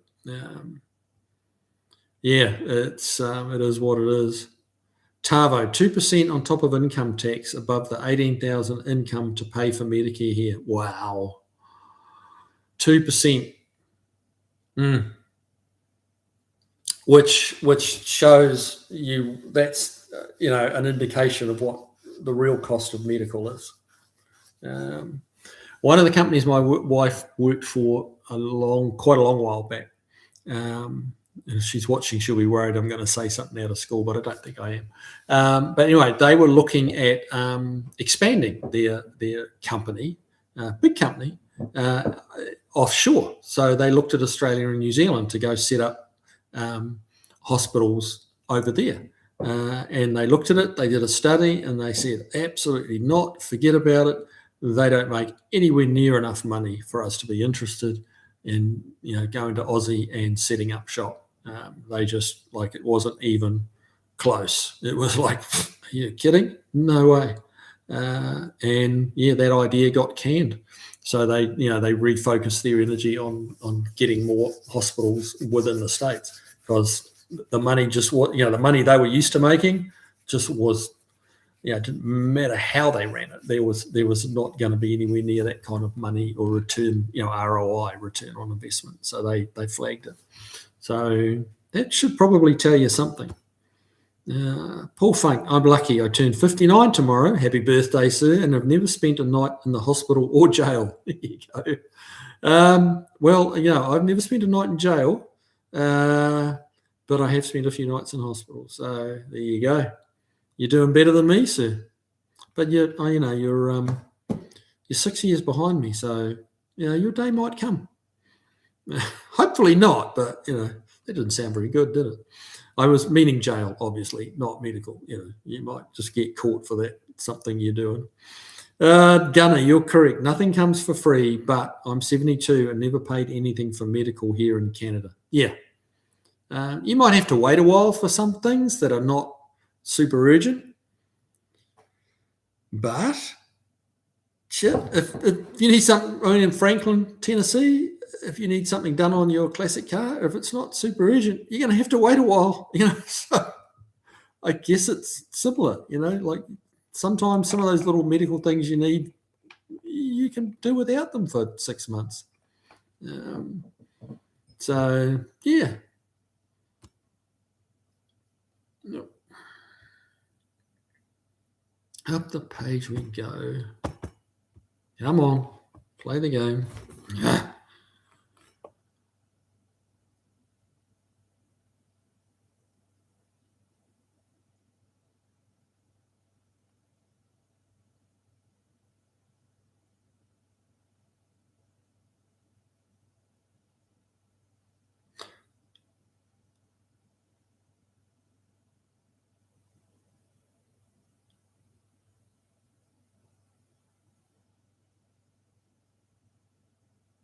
Wow, I'm way behind. Good Lord. Yep, there we go. That's where it was. Chris Freeman. So, okay, now I'm all depressed about the healthcare situation here. Got an extra bedroom I can crash and bury.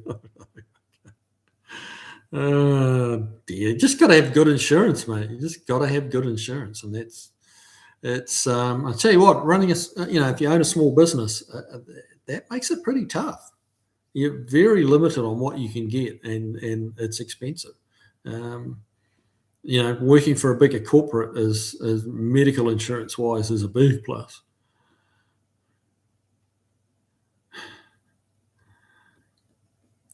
Volflon, my daughter's pet mantis had a bad molt and is now handicapped, quadriplegic, not hexaplegic. Still has the front legs, still a voracious little monster, does not give up at all. Okay, well, that's off topic, isn't it? She still hand feeds it. A daughter's pet mantis, like a praying mantis? Good grief. Barracuda, I've got a large double bed, Chris.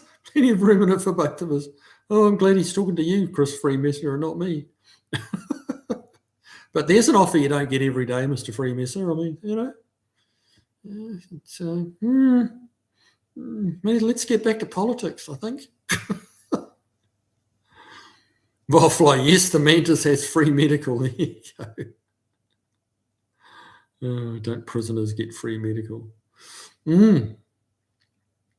Jeff Hutchins, Chris Freemesser, I'm still against it. Being alive is a risk of death or injury. True. I don't believe inspections are worth the effort and are abused by everyone making money out of them. Okay. Look, there's a lot of truth to that, Jeff. And very good pricks.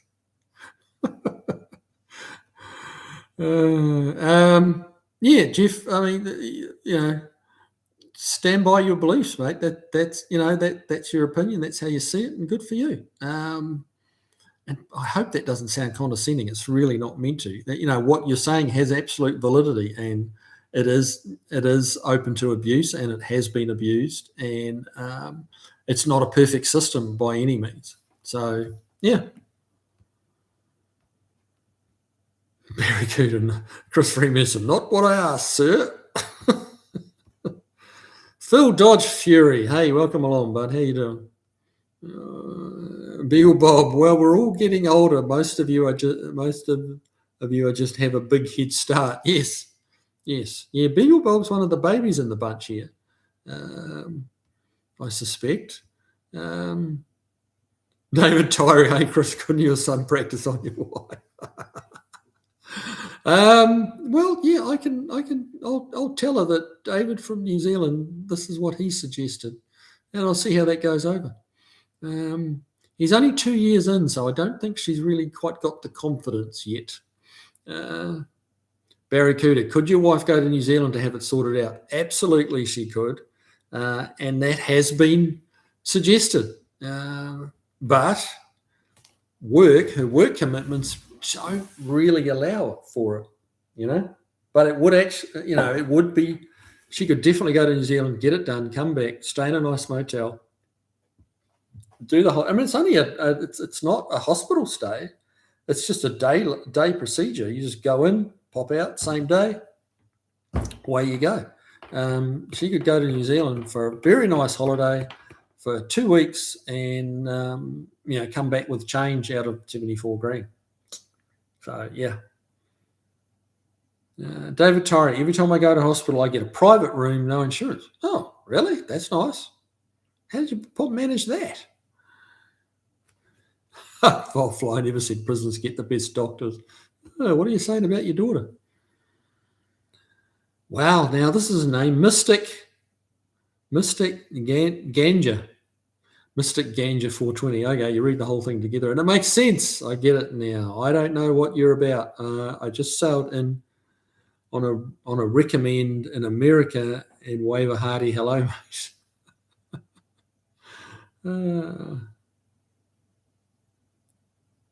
I'm American and wave a hearty hello, mate. There you go. Well, welcome along, sir. Good to have you here. Barracuda, just in case there's any confusions, I'm not a gay fella. I was just jostling. Yeah, I think most of us figured that out, mate. We're just messing with you. But like we were saying the other week, like we mess with people we like. So that's just a guy thing.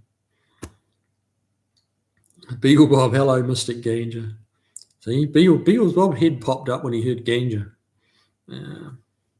Jeff Hutchins, we have free healthcare for veterans, the VA. Yeah, true. Look how awesome that has been. Right now, we're stuck in a weird hybrid public-private system that sucks. Yes, sir. Beagle Bob, it's a car talk that goes way off topic. Yes, way off topic, and to the most bizarre things that it's crazy actually. Actually, last week we had pretty much the 2 hours was 90% about cars, and that was very unusual. Mr. Ganja, oh, okay, I like that. Yeah, I mean, you just don't know what you're going to run into when you drop in here. Like we could be, there's so many things that we shot the shit about, as they say. The lower man, thoughts on flock cameras. Okay, well, if I knew what a flock camera was, I'd possibly have a thought on it, but yeah.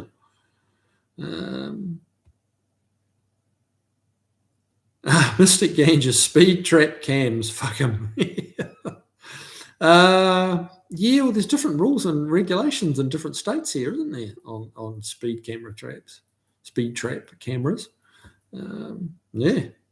Oh, here's Tavo. That's what I do. Just pay the full rego. Historic rego has dropped to 25 years old here. I've written to the ministers suggesting that maybe cars over 50-year-olds could automatically qualify. as most of those are owned by us old codgers who aren't club orientated and do look after the cars well. No response from any yet. Really, go figure. I mean, good on you for writing, but yeah, that was a Hail Mary for sure.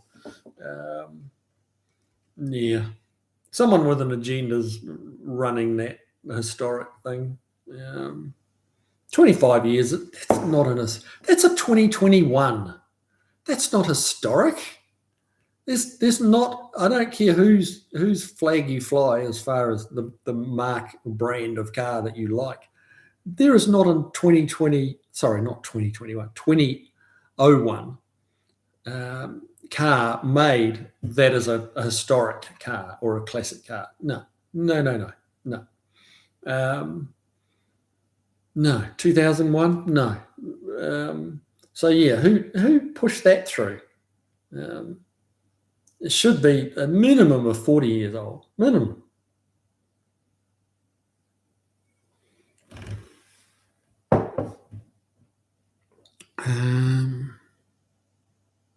Volfly. I have no flock cameras in range of me. I should be able to hack or jam one, though. Okay, I'll have to catch up a bit and someone can tell me what the heck a flock camera is.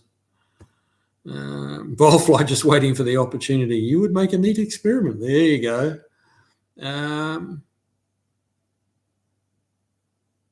Barracuda, Tavo, can I ask for your opinion on the subject of a Valiant exhaust system? Well, mate, he's the guy to ask, so let's see what he says. Volfly, be right back. Okay. You off to get some Indian flour or whatever it is. Jam into that socket. Tavo, Mr. Kiwi's girlfriend is the KSV. Yeah, she's a bit neglected, though. She's a bit neglected. I really have to dust her off and take her out for a brisk drive.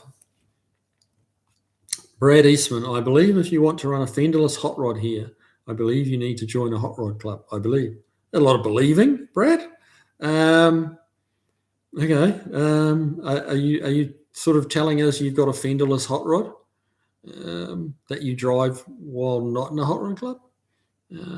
Is that too much reading between the lines? Chris Freemesser. Tavo, yeah, KSV equals Kiwi Sexy Vixen. Oh, well, pass, no comment.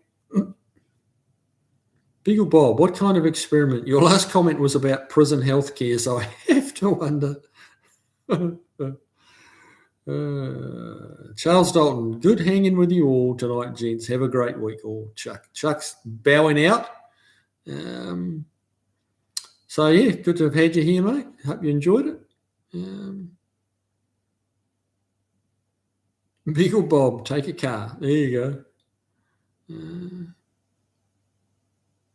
Jeff Hutchins, think of all the recalls for brakes, steerings, rear ends locking up, transmissions locking up, unintended acceleration, etc. Fair point, sir. No, that's very valid. That's very valid. Yeah, if you don't have an electronic wizardry car, then a lot of that stuff's not going to happen. You make a good point.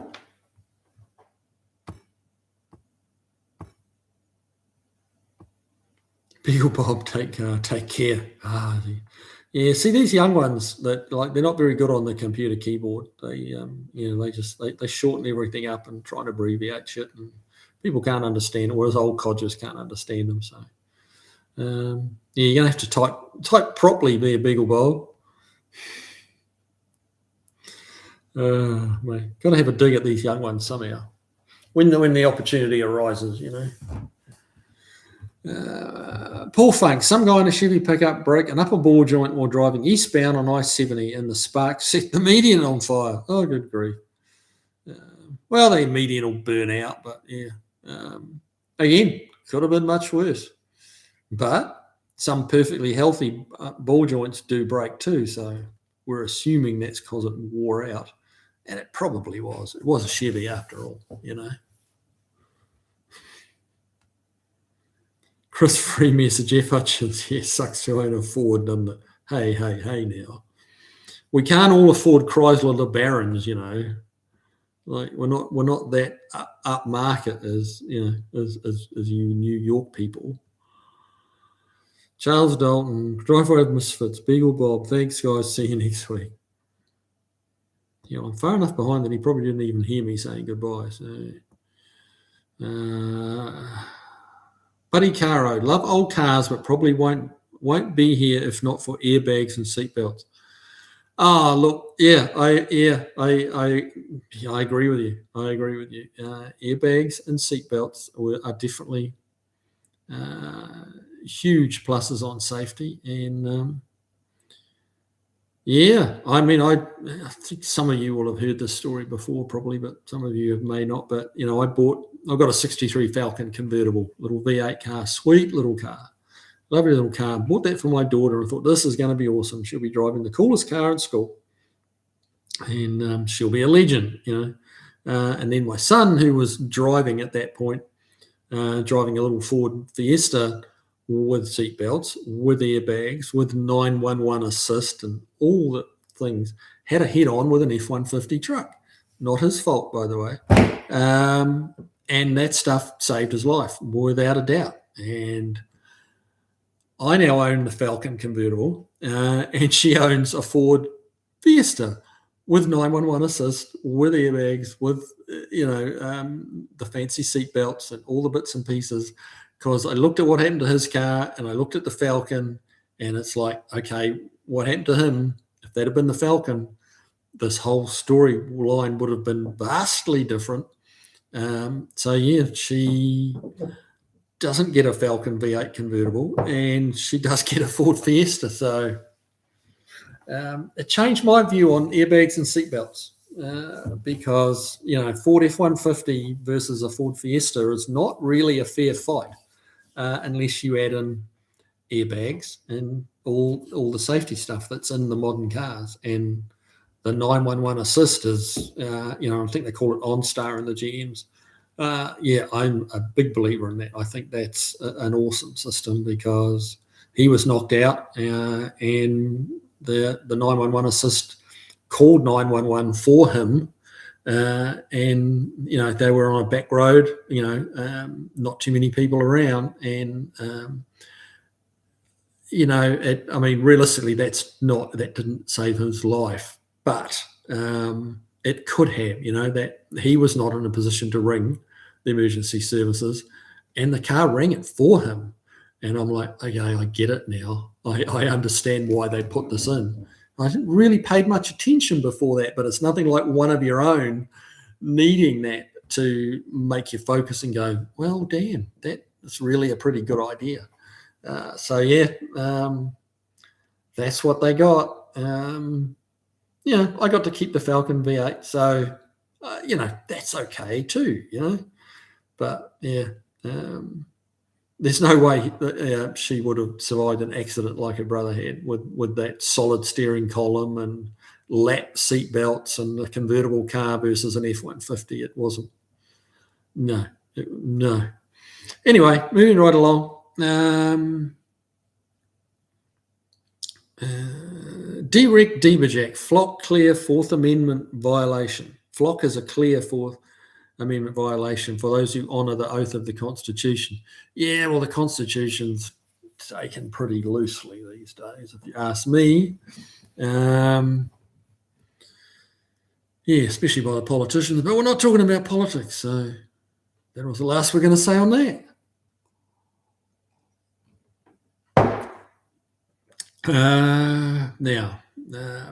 Barracuda, Chris F., your disdain for Fords is making me think you might be an immoral man.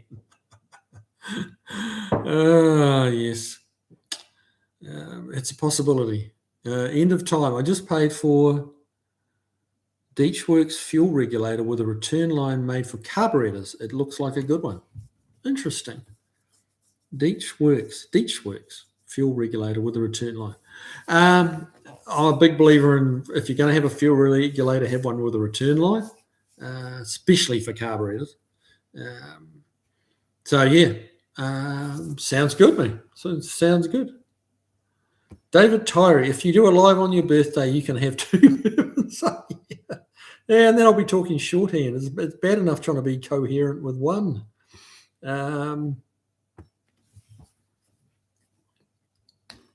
Driveway of Misfits, Barry Cooter. Oh, I'm a complete cretin, couldn't you tell? Well, the difference between being a cretin and being immoral, being an immoral man just means you're probably a bit more fun. Being a cretin means you're dumb as a bag of hammers, So, yeah. Beagle Bob, one might hope Mrs. Kiwi would be watching to know that you want roast lamb. Oh, she knows I want roast lamb. That's like, what do you want for dinner? Roast lamb. Like, that's the reflex reaction. She doesn't ever ask that question without expecting that answer. Then again, not enough energy for a second woman and some other things. Maybe you'd be glad if she's not. No, I've said that to her many times. She gets the joke. She's not worried about that. No, she does drop in and watch at times and throws the odd comment in there, but she's often watching and will critique what we've been talking about. Admonish me sometimes if I'm saying the wrong thing, but yeah. Barry Cooter from Crete as in Cretin. Yes. There you go. Brad Eastman, mine's on the 13th. I too will be having a nice New Zealand lamb. Mate, I won't be having New Zealand lamb, but hopefully I'll be having lamb. So, yeah.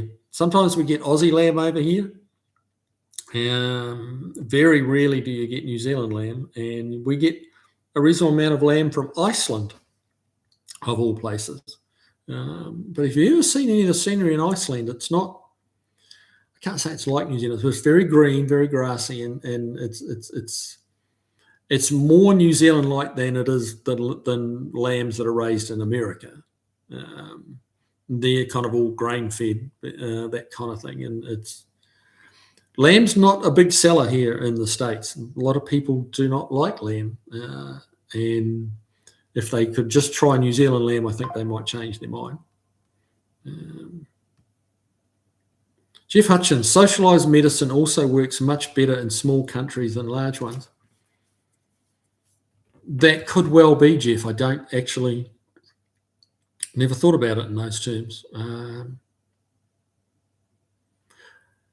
Quite possibly. One of the things with the big countries is the bureaucracy is multiplied dramatically. In the bigger the economy, the bigger the country. Bureaucracy is massive. I thought New Zealand was full of bureaucracy till I got to the States, and it's like, oh wow, okay, I get it now. But I also used to think that $1,200 a year for medical insurance was outrageous. Now I'm like, sign me up. Like, where can I get medical insurance for $1,200 a year, not month, a year?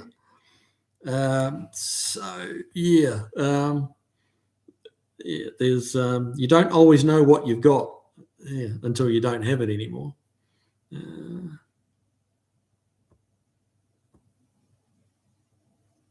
Driveway of Misfits, what's preventing us from having state-based socialised medicine? I don't know. I don't know. Honest answer, don't know.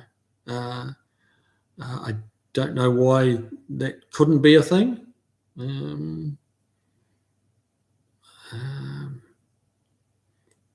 I mean, honestly, after spending 6 months here in the States, and because holidaying somewhere is always very different than actually living there.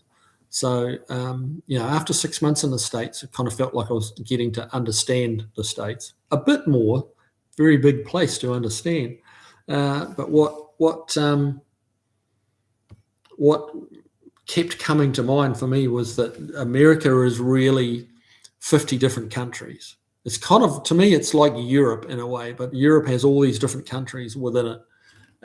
And to me, the States is like that. The different states have quite different laws at times, different rules and regulations, different tax rates, different sales tax rates, some states have property tax, some states don't. There's all sorts of stuff that is very different. And it always seemed to me, after living here for a little while, that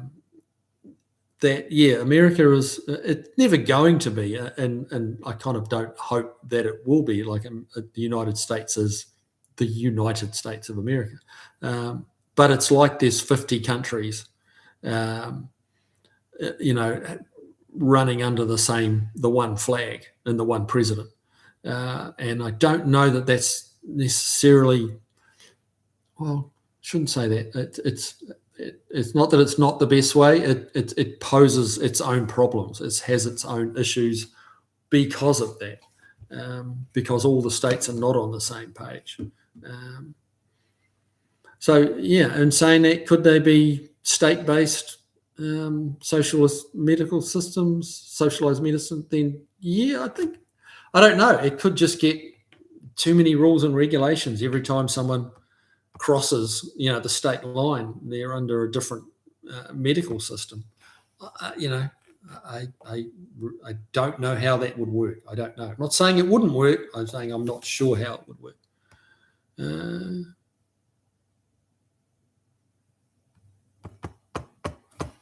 on. We are starting to run. The clock's ticking down there. Wow, I'm so far behind. It's not funny. Wow, I'm way behind. I'm just going to pick a spot. I was in the right spot. Pendejo bread. The medical system in the US is not about helping people. It's about making profits from insurance company. The patient is similar to a paint gun or a ratchet, a way to make money. Actually, that pretty much sums it up, man. That's how I see it. I think that's pretty accurate, actually. Buddy Cara, some of us have been in the hospital and jail on the same night. Not sure I'd brag about that, but hey. Josh Homan, Vermont tried it. It didn't work out. Oh, really? Pendejo Bob. Bob. Bread. Pendejo bread. I'm just kind of impressed that I can say Pendejo and I actually knew how to pronounce it. So there you go. Medical system in the US is set up to bankrupt people so their assets can be scooped up for profit. Yeah, sound like you've been on the wrong end of the stick, as it were, with medical costs, my friend. And you're not the only one by a long shot. Barracuda, I was in jail for an afternoon once. I was hired to clean snot off the cell walls. Oh, thanks for that mental image. Really? How do you put that job on your resume? Like, I want to see your resume, Barracuda, and see where that's mentioned. Paul Funk, has anyone seen the early 60s bird that's been turned into a wagon with a Vista Cruiser roof? I have not, but it sounds kind of cool.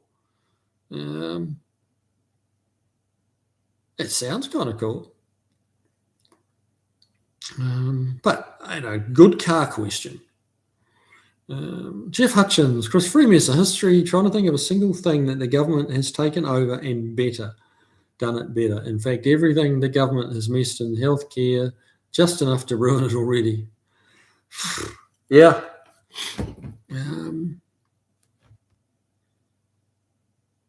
Yep. Yeah. It's a mess, no question. But let's not get too intense about it, guys, because it's just a light-hearted discussion for them. We're not going to solve the medical system here tonight, and it's not our job. It's not a job we can do. Yeah.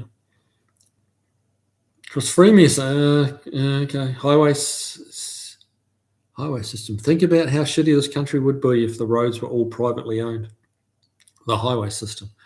Yep, good point. There's so many points and counterpoints, but I don't want you guys getting upset with each other because you have a different point of view. That's not what I'm here for, or that's not what I want to have happen. And that's not what I'm here for. It's not what I want to have happen in this particular chat room. David Tyree, private room, just have heart attacks. Yeah, well, I'll take your word for it on that.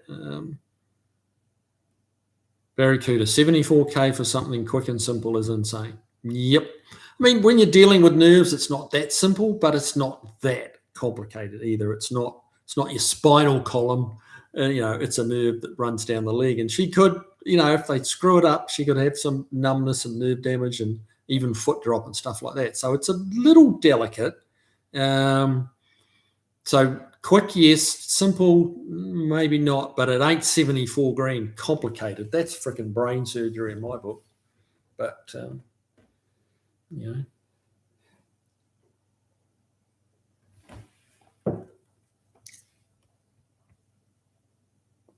Beagle Bob, I'll be in my 20s for another year and a few weeks. So a wee baby. So yes, a wee baby. I've only briefly owned a car older than me. Yeah. Mate, I haven't owned many cars that are older than me. My Plymouth. What else?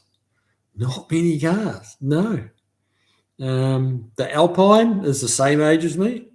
I had a 59 Hillman Minx once upon a time. That was older than me by a couple of years. But yeah. No, we're a little different there, Beagle. Jeff Hutchins, I'd gladly let a private company take over the roads. We're getting screwed on how much dollars the highway system gets and the infrastructure we have. It's embarrassing. Yeah, they do say a lot of our bridges are falling down. So, yeah. But we've really strayed over into the politics, guys. So, yeah. Which is my fault. I put my hand up for that. I kind of started some of this. So, but yeah, let's just keep it light and not try and right the wrongs of the world right here. Certainly someone needs to step up and do something, but it's just not on a Tuesday night from 7 to 9. Tavo Savaloy, there I said it. Yeah, well, that's for a quick left turn. Savaloy. Oh, I could go with Savaloy. I really could. It's been many years since I've had a good Savaloy. Paul Funk. I've had plenty of fun. Trust me, I really do consider myself lucky. Yes, I mean, for our different views on things, where be it New Zealand. I mean, the main participants here are Kiwis, Aussies, and Americans and Canadians. So we got kind of 4 of us. And all 4 countries are lucky to say that they're pretty darn good countries to live in. They're all quite different, and they all have their highs and they all have their lows. So, let's just keep that in mind. There are some places you really wouldn't want to live, and they've got it way worse than any of our 4 countries on their worst day. So, yeah, let's keep that in mind. Beagle Bob, we should probably just skip the flock discussion. Okay, I'm still waiting to find out what a flock camera is. Lower man, the camera that track you by your plate. Okay, now I know. I got it.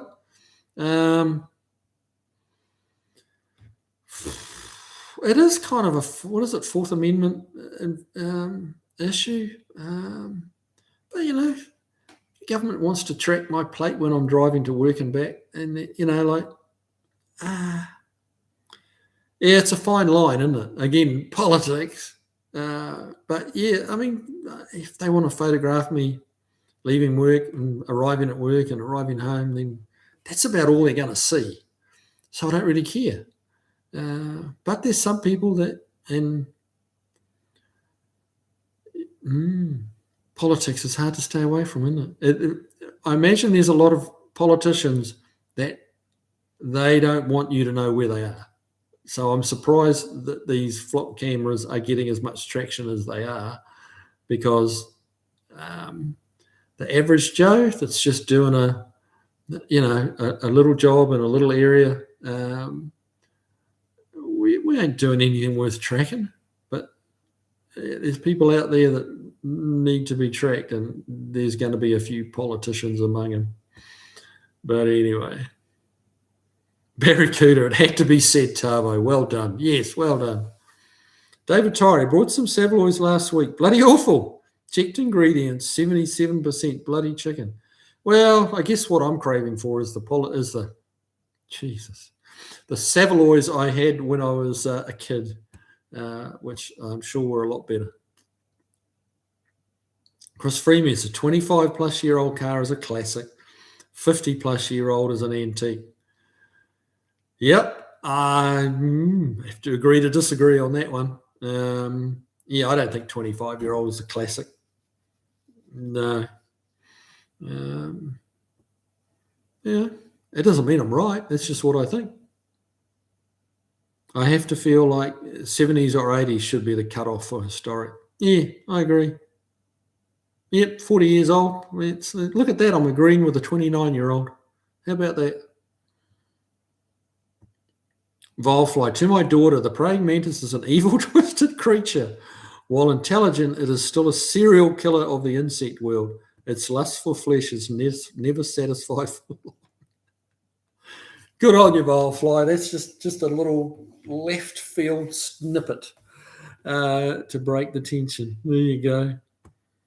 Barracuda, 77% chicken, 23% carpet fluff and toenail chickens. Clipping. Thank you. I think you just successfully put me off Savoys for life. Ugh.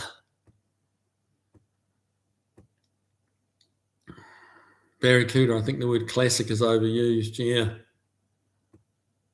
Beagle Bob, at least I'm young enough to see my typos. There you go. There you go. Indeed. Yes, you did correct it very, very briskly. I'll give you that.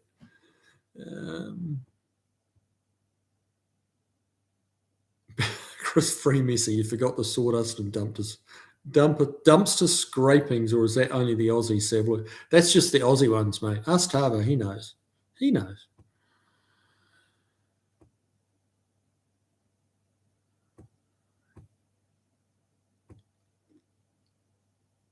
Beagle Bob, the current time is 41. I'm 20 minutes behind. Wow. That's yeah, okay, that's not good. No.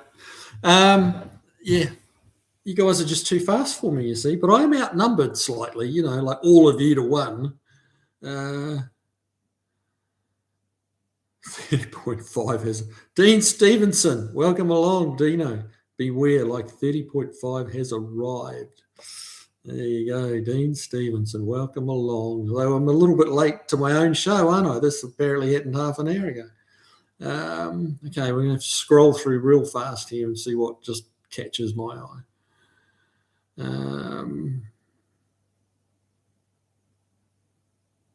Jeff Hutchins, I haven't been mad at anyone, to be clear. Everyone was entitled to their opinion without getting angry. That's how I feel this has gone. Nobody has called anyone else's name. No, they haven't, Jeff. And no, I appreciate that. And I didn't think you were mad, but I just felt like it was getting a little intense, a little tense. And I just don't want that to happen. I would rather say something than, So, no, I mean, everyone's entitled to their opinion, as you say. And you're allowed to say it out loud too. You shouldn't be scared, or feel that you can't. But yeah, so I don't know. Maybe I'm a little super sensitive to this sort of thing in this, dare I say it, my live. Maybe too much. I don't know. I just want everyone to kind of just come here and have a good time, not leave feeling they haven't made their point and people aren't listening. And I'm not saying that's what you're doing. But I don't want people to leave here feeling like they get smiling and they had a good time. So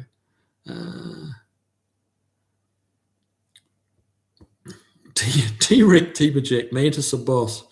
They're pretty cool. Oh, yeah, I give you that. Morganizer T. I too have a fond memory of Savoys, but maybe only because they were better than luncheon. There you go.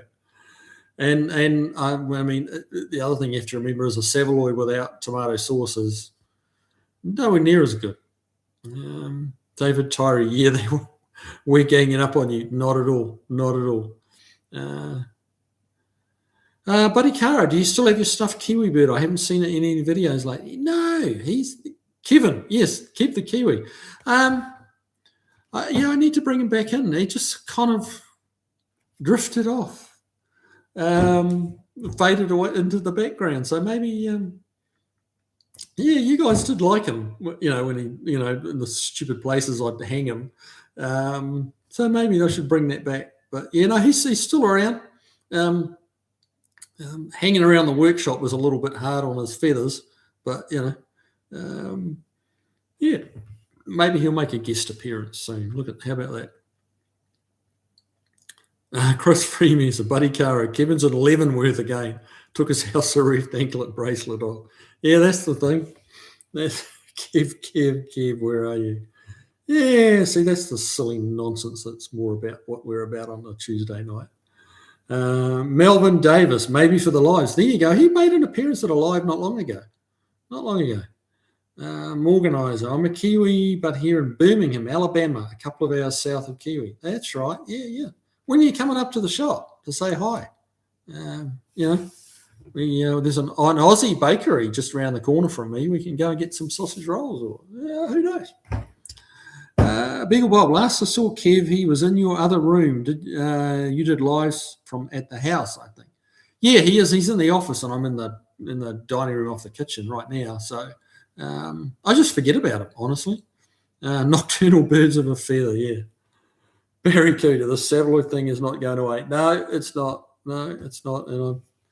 And if I next trip back to New Zealand, I'm going to have someone. We'll make a whole video about Savaloys. And that'll be a Kiwi Classics video on Savaloys, their history, and where to buy the best ones. I think that would be a good view. Volfly picturing a Kiwi bird with a cigarette in its beak. There you go. All right, guys. Well, it's nearly 9:10. I know I've missed a few of the latter comments. But yeah, I had a great night. Hope you all had a great night. It's fun as always. And see you all next week. Have a good week. Go play with your cars and tell me what you got done next Tuesday. I'll see you then. All right. Take it easy, guys.